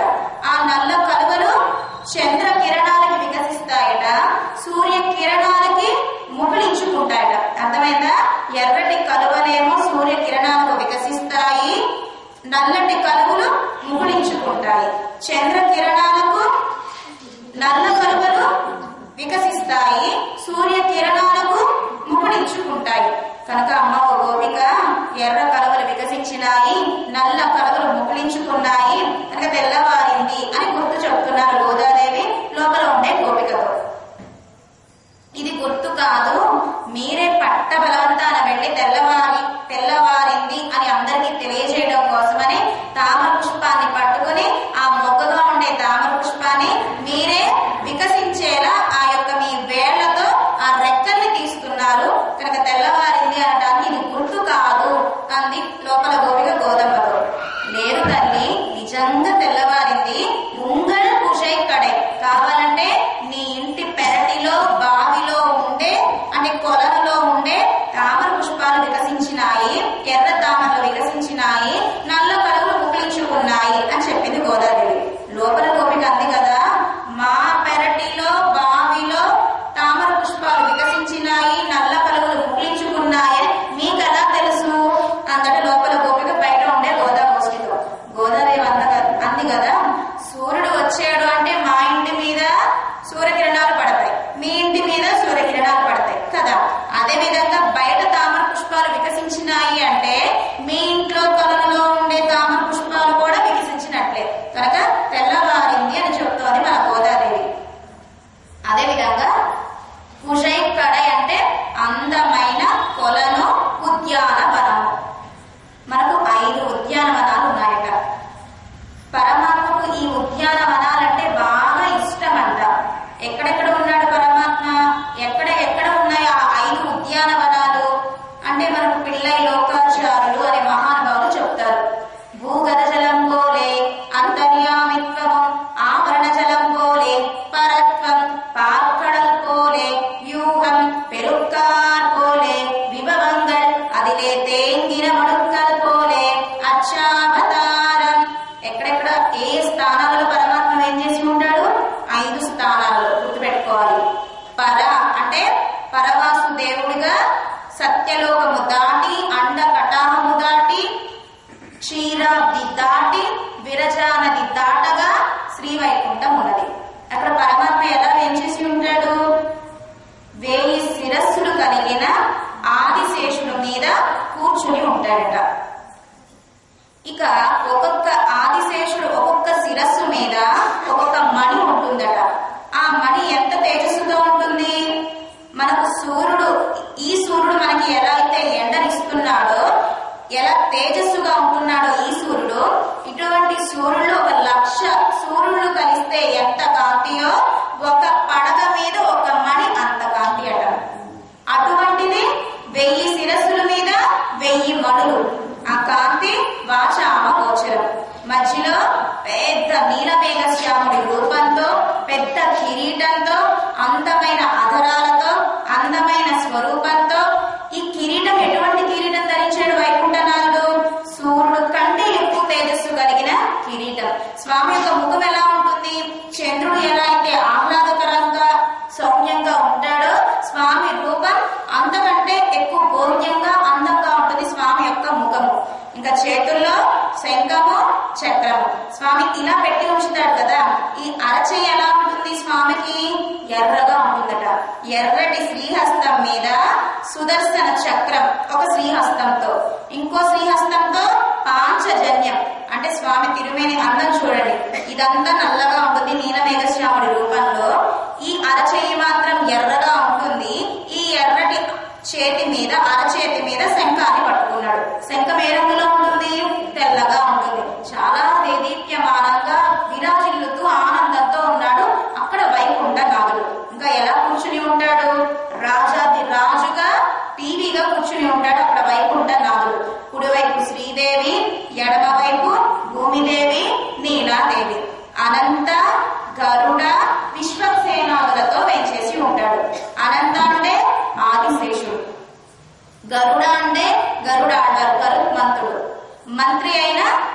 సేనలు. గరుత్మంతుడికి పాముకి పడుతుందా? పడదు. కానీ రెండు అక్కడే ఉంటాయి. అంటే ఇద్దరు స్వామికి సేవ చేస్తూనే ఉంటారు. ఆదిశేషుడి మీద కూర్చుంటాడు, పడుకుంటాడు, సింహాసనంగా ఉంటాడు, అన్నిలా ఉంటాడు ఆదిశేషుడు. గరుత్మంతుడు వాహనమై ఉంటాడు. గీతాచార్యుడుగా రథం వెళ్ళినప్పుడు రథంగా గరుడాళ్వారు వెంచేసి ఉంటారు. ఇలా ఇద్దరు కూడా వైరం కలిగిన రెండు అక్కడే వైకుంఠంలో ఉంటారు, ఆదిశేషుడు, గరుడాళ్వారు. ఇలా ఆనందంగా వెంచేసి ఉంటాడు పరమాత్మ. సదా పశ్యంతి సూరయః అంటూ నిత్యసూల చేత, ముక్త పురుషుల చేత వాళ్ళందరూ కూడా అహమన్న అహమన్న అహమన్నాదః అంటూ నిత్యులు ముక్తులు కొనియాడుతూ ఉంటే ఆనందంగా హాయిగా ఉంటాడు వైకుంఠనాథుడు. అక్కడ పరమాత్మ చతుర్భుజంలో 4 చేతులతో వెంచేసి ఉంటాడు. అక్కడ ఉండే వాళ్ళందరికీ కూడా 4 చేతులు ఉంటాయి. పరమాత్మ యొక్క శరీరం ఎటువంటిది అంటే పంచ ఉపనిషత్మయ తిరుమేని. అంటే స్నానం చేయకపోయినా వాసన రాదు. మనకైతే ఈ శరీరానికి రోగాలు వస్తాయి. అక్కడ రోగాలు, రొప్పులు, నిద్ర, ఆకలి, తప్పిగా అంటే ఏంటో తెలియదు ఆ వైకుంఠంలో. ఇంకా ఇక్కడ ముసలితనం వస్తుంది కదా, బాల్య, యవ్వన, కౌమార, వార్ధక్యం, ఇలా మనకి మారుతూ ఉంటుంది ఈ శరీరం. కానీ అక్కడ నిత్యము 24 సంవత్సరాలే లేక 26 సంవత్సరాలే. అంటే నిత్యము అక్కడ ఉండేవాళ్ళు యవ్వనంతోనే ఉంటారు. ఇక్కడ మనం ఏదైనా సంకల్పం చేస్తే అది జరగదు, కానీ అక్కడ వాళ్ళు సంకల్పం చేస్తే జరిగే తీరుతుంది. కనుక శ్రీవైకుంఠంలో ఇలా వైకుంఠనాథుడు ఆ శ్రీవైకుంఠం అనే ఉద్యానవనంలో ఉంటాడు ఆనందంగా. తర్వాత వ్యూహం క్షీరాబ్ది, మన కోసం కొంచెం దిగొచ్చాడు ఆయనే. మనం ఎలాగో అక్కడికి వెళ్ళట్లేదు, మన మీద ప్రేమ ఎక్కువయ్యి మన గురించి ఆయన కొంచెం దిగొచ్చాడు. ఎక్కడికి వచ్చాడు? క్షీరాబ్దికి వచ్చాడు. ఈ క్షీరాబ్దిలో పరమాత్మ ఎలా ఉంటాడు? వైకుంఠంలో ఆదిశేషుల మీద పడుకుని ఉంటే, క్షీరాబ్దిలో కూర్చుని ఉంటే, క్షీరాబ్దిలో ఆ ఆదిశేషుడి మీదే పడుకుని ఉంటాడు. లక్ష్మీదేవి గారు ఏం చేస్తూ ఉంటారు? పాదాలు రుద్దుతూ ఉంటారు. స్వామి ఎలా ఉంటాడు? యోగ నిద్రలో ఉంటాడు. అంటే నేత్రాలు మూసుకుని ఉంటాడు. నిద్రపోతున్నాడా? మనలాంటి నిద్ర ఆయనది. మన నిద్రపోతే మనకి ఏమీ తెలియదు. కానీ పరమాత్మ నేత్రాలు మూసుకుంటే ఎవరిని ఎలా రక్షించాలి, ఎవరిని ఎలా పుట్టించాలి, వాళ్ళ పాపాలు ఎలా తొలగింప చేయాలి అని నేత్రాలు మూసుకుని మన గురించి చింతిస్తూ ఉంటాడు క్షీరాబ్దిలో. కనుక క్షీరాబ్ది అనే ఉద్యానవనంలో క్షీరాబ్ది నాథుడుగా ఉన్నాడు పరమాత్మ. ఇక్కడికి ఎవరెవరు వస్తారు అంటే 33 కోట్ల మంది దేవతలు వచ్చి క్షీరాబ్ది నాథుడికి తమ బాధలు చెప్పుకుంటారట. కూప్పిడు కేట్కుమిడము అంటే మొరలు వినే చోటు. ఎవరి మొరలు వింటాడు క్షీరాబ్దిలో? దేవతల మొరలు వింటాడు క్షీరాబ్దిలో. తర్వాత ఇంకా దిగాడు మన కోసం. ఎక్కడికి వచ్చాడు? విభవావతారాలుగా అవతరించాడు.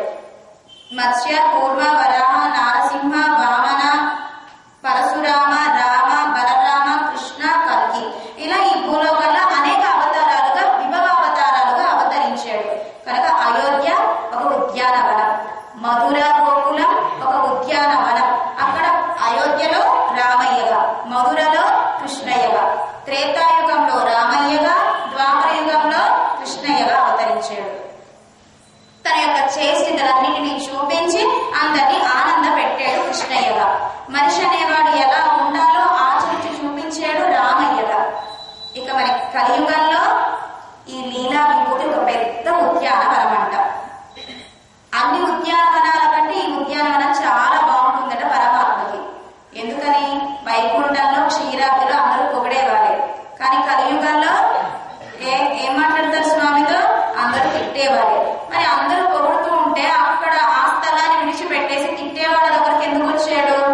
మేల్కోట బెంగళూరు దగ్గర తిరునారాయణపురం అక్కడ సంపత్ కుమారుగా ఉన్నాట.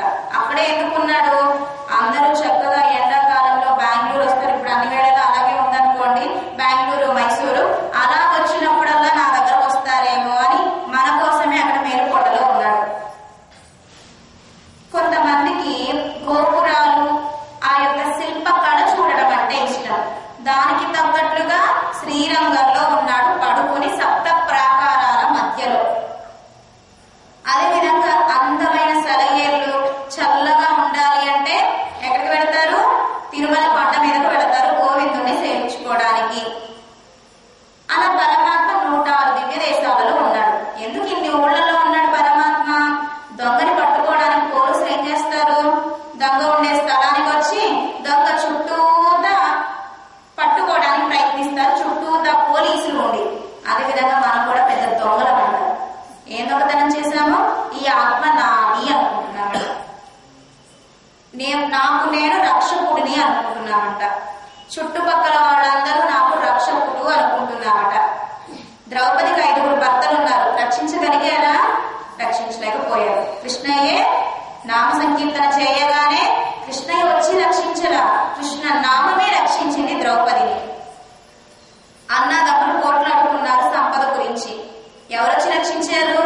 రాముడే వచ్చాడు, వారిని సంహరించాడు, సుగ్రీవుణ్ణి రక్షించాడు. కనుక అన్నదమ్ములు కూడా మనకు రక్షకం కాదు, పరమాత్మయే రక్షకం.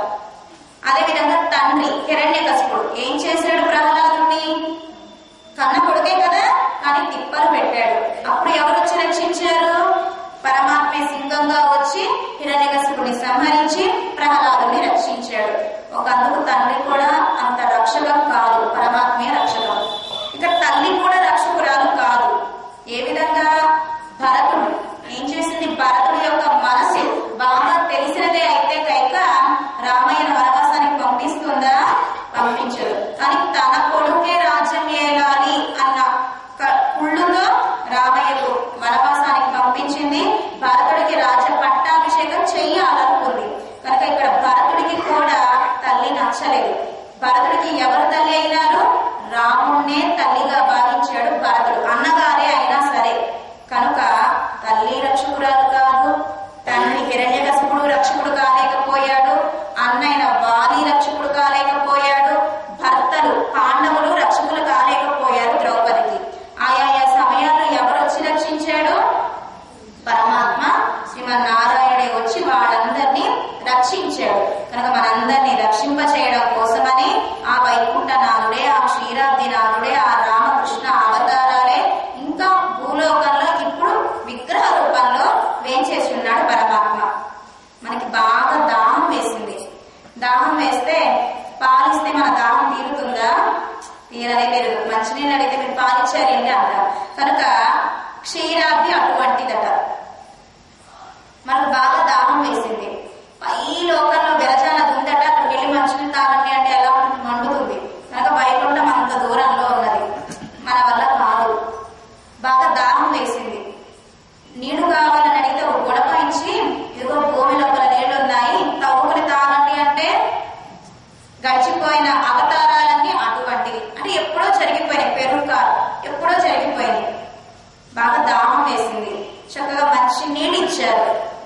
ఆ దాహం ఎటువంటిది అంటే ఇక్కడ మనకు స్వామిని చూడాలనిపించింది. వైకుంఠానికి వెళ్ళలేం, క్షీరాబ్దికి వెళ్ళలేం, త్రేతాయుగానికి ద్వాపరయుగానికి వెళ్ళలేం, మన అంతర్యామిగా ఉండే స్వామిని చూడలేం. కనుక స్వామిని చూడాలనిపించినప్పుడు ఎక్కడికి వస్తే స్వామి సేవ అవుతుంది?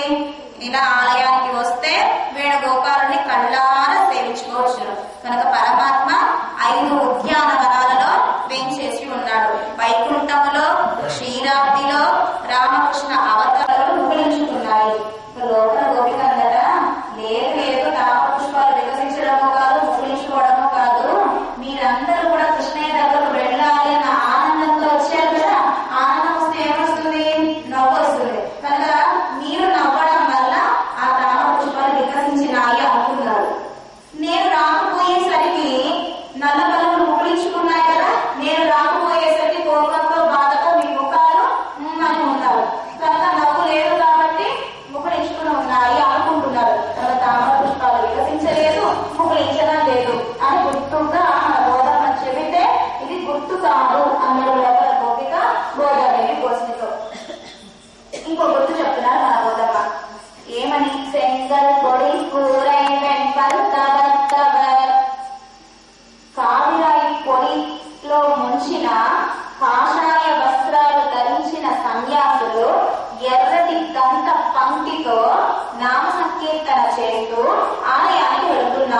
అదిగో తల్లి తెల్లవారింది అని చెప్తుంది గోదాదేవి. ప్రొద్దున్న పూటే సన్యాసులు కాషాయ వస్త్రాలు ధరిస్తారు. కాషాయము అంటే వైరాగ్యానికి సంబంధించింది. పళ్ళు తెల్లగా ఉన్నాయి అంటే సత్వ గుణానికి సంబంధించింది. మనకు నిత్యం సత్వగుణం ఉంటుందా? ఉండదు. రజోగుణము తమో గుణమే మనకి ఎక్కువగా ఉంటాయి. కానీ ఈ సన్యాసులు ఏ గుణం ఎక్కువగా ఉంటుంది? సత్వగుణమే ఎక్కువగా కలిగి ఉండేవారు సన్యాసులు. వీళ్ళు ఎక్కడికి వెళ్తున్నారు? ఆలయానికి వెళ్తున్నారు. ఎలా వెళ్తున్నారు ఆలయానికి? నామ సంకీర్తన చేస్తూ వెళ్తున్నారు. ఇప్పటికీ కూడా మన తిరుమలలో పెళ్లి కేల్విజియర్, సిరియ కేల్విజియర్ ఇద్దరు ఉంటారు. మన తిరుమల తిరుపతి దేవస్థానం ఛానల్ కనుక చూస్తే ఏ సేవలో అయినా ఇద్దరు జియర్ స్వాములు ఉంటారు. ఆ జియర్ల స్వాముల చేతుల నుంచి తీసుకున్నవే అర్చక స్వాములు గోవిందుడికి ఆరాధన చేస్తారు. హారతి ఇవ్వాలి అనుకున్న నేరుగా అర్చక స్వామి హారతి తీసుకోరు. పెద్ద జియర్ స్వామి ఇస్తే ఆ హారతి తీసుకుని రామానుజుల వారు ఏం చెబితే అది చేశారట. ఉదాహరణ, రామానుజుల వారికి అనేక మంది శిష్యులు అనుకున్నాం కదా. అలా అనేక మంది శిష్యులలో మొదలై ఆండ ఒక మహానుభావుడు. వీరికి ధనమదము, విద్యామదము, కులమదము లేనివారు. ఎంత విద్య ఉన్నా కూడా అణిగి మణిగి ఉండేవారట. ఎంత సంపద ఉన్నా కూడా గర్వం లేకుండా ఉండేవారట. గొప్ప కులంలో, బ్రాహ్మణ కులంలో జన్మించినా కూడా అభిమానం లేకుండా ఉండేవారట. కనుక అటువంటి గొప్పవారు మొదలై ఆండ. పూర్వకాలంలో ఉపన్యాసం చెప్పేటప్పుడు వీళ్లకు అర్హత ఉన్నదా లేదా అని చూసి చెప్పేవారు. అదేవిధంగా మొదలై ఆండ అనే మహానుభావులు చరమ శ్లోక అర్థం వినాలని ఉందట రామానుజుల వారి దగ్గర వారికి. చరమ శ్లోకము అంటే భగవద్గీతలో సర్వధర్మాన్ పరిత్యజ్య మాం ఏకం శరణం వ్రజ అహం త్వా సర్వ పాపేభ్యో మోక్షయిష్యామి మా శుచః. ఈ శ్లోకం అర్థం వినాలనిపించింది మొదలై ఆండానికి. రామానుజుల వారి దగ్గరకు వచ్చి ప్రార్థించారు, ఓ రామానుజ, నాకు ఈ మంత్ర అర్థం చెప్పరా అని. చెప్పలేదట. వెంటనే 6 మాసాలు పరీక్షించారట వీరికి. అంటే ధనం మదం ఉందా, విద్యా మదం ఉన్నదా, కుల మదం ఉన్నదా, వీరికి అభిమానం ఉన్నదా అని పరీక్షించిన తర్వాత ఇవేమీ లేవు అని తెలిసినాక అప్పుడు రామానుజుల వారు ఈ చరమ శ్లోక అర్థాన్ని మొదలయ్యడానికి చెప్పారు. ఇంతకీ ఏం చేశారు వీరు అంటే, మనం మొదటి రోజు చెప్పుకున్నాం రామానుజుల వారి యొక్క ఆచార్యులు పెరియ నంబి గారు అని. వీరికి ఒక కూతురు ఉన్నది, అత్తుళ్ళాయమ్మ అని. ఈమెకు కళ్యాణం అయ్యింది. ఇంట్లో చాకరీ అంతా ఈమె చెయ్యాలి అత్తుళ్ళమ్మ గారు. సరే, అత్తగారు ఏం చేసింది, చాలా బట్టలు తీసుకొచ్చి కావేరీ నదికి వెళ్ళి ఉతుకునిరా అంటారు. అత్తగారు, నేను ఒక్కదాన్నే వెళ్ళాలా, ఇన్ని బట్టలు తీసుకుని ఎవరైనా తోడు పంపించరా అని అడిగిందట కోడలు అత్తగారిని. నీ పుట్టింటి నుంచి ఎవరైనా దాసీలు తెచ్చుకున్నావా ఏంటి, వెళ్ళి ఉతుక్కుని రాపో అందట. పాపం తిట్టిందట అత్తగారు కోడల్ని. కష్ట సుఖాలు ఎవరికి చెప్తాము, తల్లిదండ్రులకే కదా చెప్పేది. నేరుగా తండ్రి గారైన పెరియనంబి గారి దగ్గరకు వెళ్ళి జరిగిన విషయం చెప్పిందట అత్తుళ్ళాయమ్మ. ఎవరికి ఏ కష్టం వచ్చినా ఏం కావాలన్నా అందరూ కూడా రామానుజుల వారితోనే చెప్పుకునేవారు. కనుక రామానుజుల వారి గురువు గారు అయిన పెరియనంబి గారు రామానుజుల వారి దగ్గరకు వచ్చి, ఓ రామానుజ, అత్తుళ్ళాయమ్మ అత్తగారు ఇలా అన్నదట, పుట్టింటి నుంచి దాసీలను ఎవరైనా తెచ్చుకున్నారా అని, మరి ఏం చెయ్యాలో నాకు అర్థం కావట్లేదు అని పెరియనంబి గారు రామానుజుల వారితో చెప్పారట. వెంటనే రామానుజుల వారు శిష్యులు అందరి వంక చూశారట. ఎవరిని పంపించారు? బాగా జ్ఞానం కలిగిన వేదాంతాలు వచ్చిన మొదలయ్యాండాన్ని దాసరిధి అనే మహానుభావుని పంపించారట. ఈ అత్తుళ్ళాయమ్మ అత్తగారింట్లో ఊడిగం చేయడానికి. జ్ఞానం కలిగిన వారు. అలాంటి అంట్లు తోవడము, పాచి పని చేయడానికి నన్ను పంపిస్తారా అని అనలేదట. గురువు గారు ఏం చెబుతారో అది ఆచరించేవారు పూర్వంలో ఈ రామానుజ పరంపర శిష్య బృందం అంతా కూడా. సరే, రామానుజుల వారు చెప్పగానే మొదలయ్యాండ మాట్లాడకుండా అత్తుళ్ళాయమ్మ అత్తగారి ఇంటికి వెళ్ళి వారు ఏం చెబితే అంటు తోమంటే అంటు తోమేవారట, బట్టలు ఉతకమంటే బట్టలు ఉతికేవారట, వంట చేయమంటే వంట చేసేవారట, మొత్తం అన్ని పనులు చేసేవారట. ఇంట్లో మంచి జ్ఞానం కలిగిన వారు. ఎలా? ఇష్టం లేకుండా ఎలా చేస్తారు పనులు? గ్లాసులు ఇసురు కొట్టడము, బట్టలను చించడము. ఇష్టం లేకుండా ఉంటే కొన్ని కొన్ని పనులు మనకు తెలియకుండానే కొంచెం వేరే రకంగా చేస్తూ ఉంటాం. కానీ మొదలయ్యాక చాలా ప్రేమగా చేశారట. ఏ పని చేసినా కూడా అంత జ్ఞానం కలిగి ఉన్నవారు.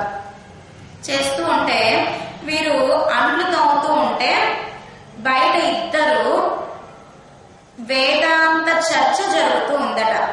ఒకరేమో ఈ అర్థం ఇలా చెప్పాలి అని, ఇంకొకరు ఈ అర్థం ఇలా చెప్పకూడదు ఇలా చెప్పాలి అని ఇద్దరు వేదాంతం గురించి శాస్త్రాల గురించి మాట్లాడుకుంటూ ఉన్నారు. అవి మొదలయ్య అన్నం చెవున పడింది. వంట చేస్తూనో అంటుతోతూ ఉండగా ఆ మొదలయ్య అన్నం చెవున పడింది. వెంటనే మనకి ఏ విషయం వినిపించినా కూడా చెవులు ఇంకా నిక్కబొడుచుకుని వింటాయి. కనుక వారు మాట్లాడుకున్నవన్నీ వింటున్నారు. మొదలయ్య అంట వెంటనే బయటకు వచ్చి ఈ అర్థాన్ని ఇలా చెప్పకూడదు, ఈ విధంగానే చెప్పుకోవాలి అన్నారట మొదలయ్య అంట. అప్పుడు వాళ్ళిద్దరూ అన్నారట కదా, మీకేం తెలుసును, అంటు తోముకునేవారు వెళ్ళి తోముకోండి, ఈ వేదాంత చర్చలు మీకు ఎలా వచ్చు, ఏమొచ్చు మీకేం తెలియదు కదా, లోపలికి వెళ్ళండి అన్నారట. అప్పుడు వీళ్ళు ఏదైతే మాట్లాడుకున్నారో ఆ శాస్త్రంలో ఉండే ప్రతి విషయాన్ని మొదలయ్య అండం వారి ముందు చెప్పారట. వెంటనే వారికి బాబాయ్ ఏదో అంట్లు తోముకుంటున్నారు, ఏదో వంట చేసుకుంటున్నారు అనుకున్నాము, కానీ వీరు ఇంత గొప్పవారా అంటూ క్షమించమని ప్రాధేయపడి వారి పాదాలకు దాసోహం చేసి వారు వెళ్ళిపోయారట. ఇది జరిగిందంతా కూడా అబ్దుల్లాయమ్మ అత్తగారు మామగారు విన్నారట. అయ్యో ఇంత గొప్పవారినా, మేము ఇన్ని రోజులు పనులు చేయించుకున్నది అంటు తోమాలన్నా వారికే చెప్పేవాళ్ళం, బట్టలు ఉతకాలన్నా వారికే చెప్పేవాళ్ళం, వారు మాట్లాడకుండా వారు ఇన్ని పనులు చేశారా, అయ్యో వారి విషయంలో మేము ఎంత అపచారపడ్డాము, దోషం చేశాము అని బాధపడి అబ్దుల్లాయమ్మను పిలిపించి వెంటనే మీరు మీ స్థానానికి అంటే మీ ఇంటికి వెళ్ళిపోండి అని చెప్పారట అబ్దుల్లాయమ్మ అత్తగారు.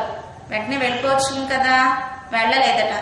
దాసుణ్ణి నన్ను ఇక్కడికి ఎవరైతే పంపించారో వాళ్ళు తిరిగి రమ్మంటేనే నేను వెళతా, మీరు రమ్మంటే నేను రాలేదు, మీరు పొమ్మంటే నేను వెళ్ళను, కనుక రామానుజు గారు చెప్తే నేను వెళతాను అన్నారట ఆ మొదలయ్య అండ.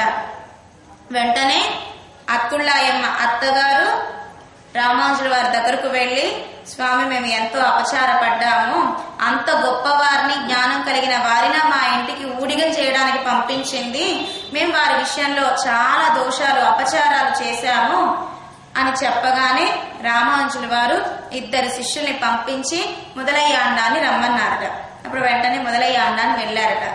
వీరి సేవకు మెచ్చి అప్పుడు చరమాశ్లోక అర్థాన్ని చెప్పారట రామానుజుల వారు మొదలయ్య అండానికి. కనుక ఎంత సంపద ఉన్నా, అదే విధంగా ఎంత జ్ఞానం ఉన్నా, ఎంత గొప్ప వంశంలో పుట్టినా, గొప్ప వర్ణంలో పుట్టినా కూడా నేను అన్న అహంకారం ఉండకూడదట, నాది అన్న మమకారం ఉండకూడదట. పూర్వకాలంలో మన పెద్దలందరూ కూడా అలా ఉండి ఆచరించిన వారే. కనుక మన గోదాదేవి కూడా ఇవాటి పాసురంలో ఒక అన్న మా అభిమానాన్నంతా పోగొట్టుకుని నీ దగ్గరకు వచ్చామయ్యా కృష్ణ అని ప్రార్థిస్తూ ఉన్నారు గోదాపిరాటి గోష్ఠి కృష్ణ పరమాత్మతో. పాసురం చదువుదామా.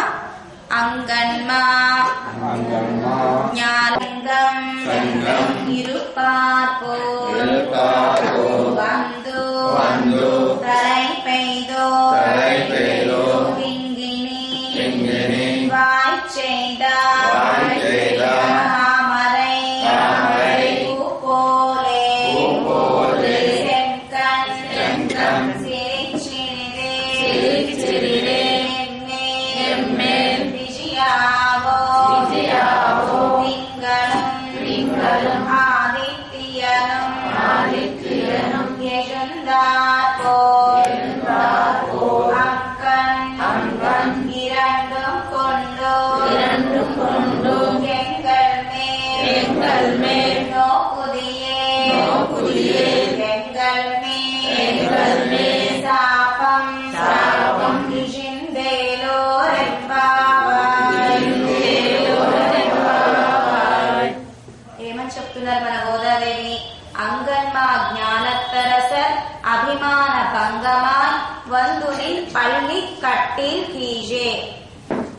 కృష్ణ మేము ఎక్కడున్నామో తెలిసిన ఇవాటి రోజున లోపలికి వచ్చేసారు 5 లక్షల మంది గోపికలు కృష్ణయ్య దగ్గరకు వచ్చి ఎక్కడ ఉన్నారు? కృష్ణయ్య పడుకున్న మంచం కింద ఉన్నారట ఈ గోపికలందరూ కూడా. అంటే కృష్ణయ్య పడుకున్న మంచం అంత పెద్దగా ఉండట. మనం కుత్తు విళక్కెరియ అన్న పాసురంలో ఆ మంచ వైభవాన్ని చెప్పింది మన గోదాదేవి. అటువంటి మంచం కింద 5 లక్షల మంది గోపికలను కృష్ణ వచ్చి చేరాలని కృష్ణయ్య పాదాల దగ్గరకు వచ్చి ఉన్నారట. రాజులందరూ కూడా ఎలా వచ్చారు? రాజులందరూ కూడా సంఘం గుంపులు గుంపులుగా తమ సంపదలన్నీ పోగొట్టుకుని రాజ్యాన్ని విడిచిపెట్టి లోకుల్ని పట్టించుకోకుండా అంటే ప్రజలను విడిచిపెట్టి ఎవరికి కనిపించకుండా గర్వ భంగమయ్యి కృష్ణ నీ దగ్గరకు ఎలా అయితే గుంపులు గుంపులుగా వచ్చారో మేమందరము కూడా మా అభిమానాన్ని పోగొట్టుకుని గర్వాన్ని పోగొట్టుకుని నీ పాదాల దగ్గరకు వచ్చి చేరాం కృష్ణ, మమ్మల్ని అనుగ్రహించవా అని ప్రార్థిస్తున్నారు గోదాపిరాటి గోష్ఠి కృష్ణయ్యను. వందు తలై పెయిదో వందు నువ్వే మా దగ్గరికి రావాల్సి ఉండగా మేమందరము నీ దగ్గరకు వచ్చాము అంటున్నారు గోదాదేవి. నేరుగా కృష్ణయ్య నేత్రాలు విప్పబోతూ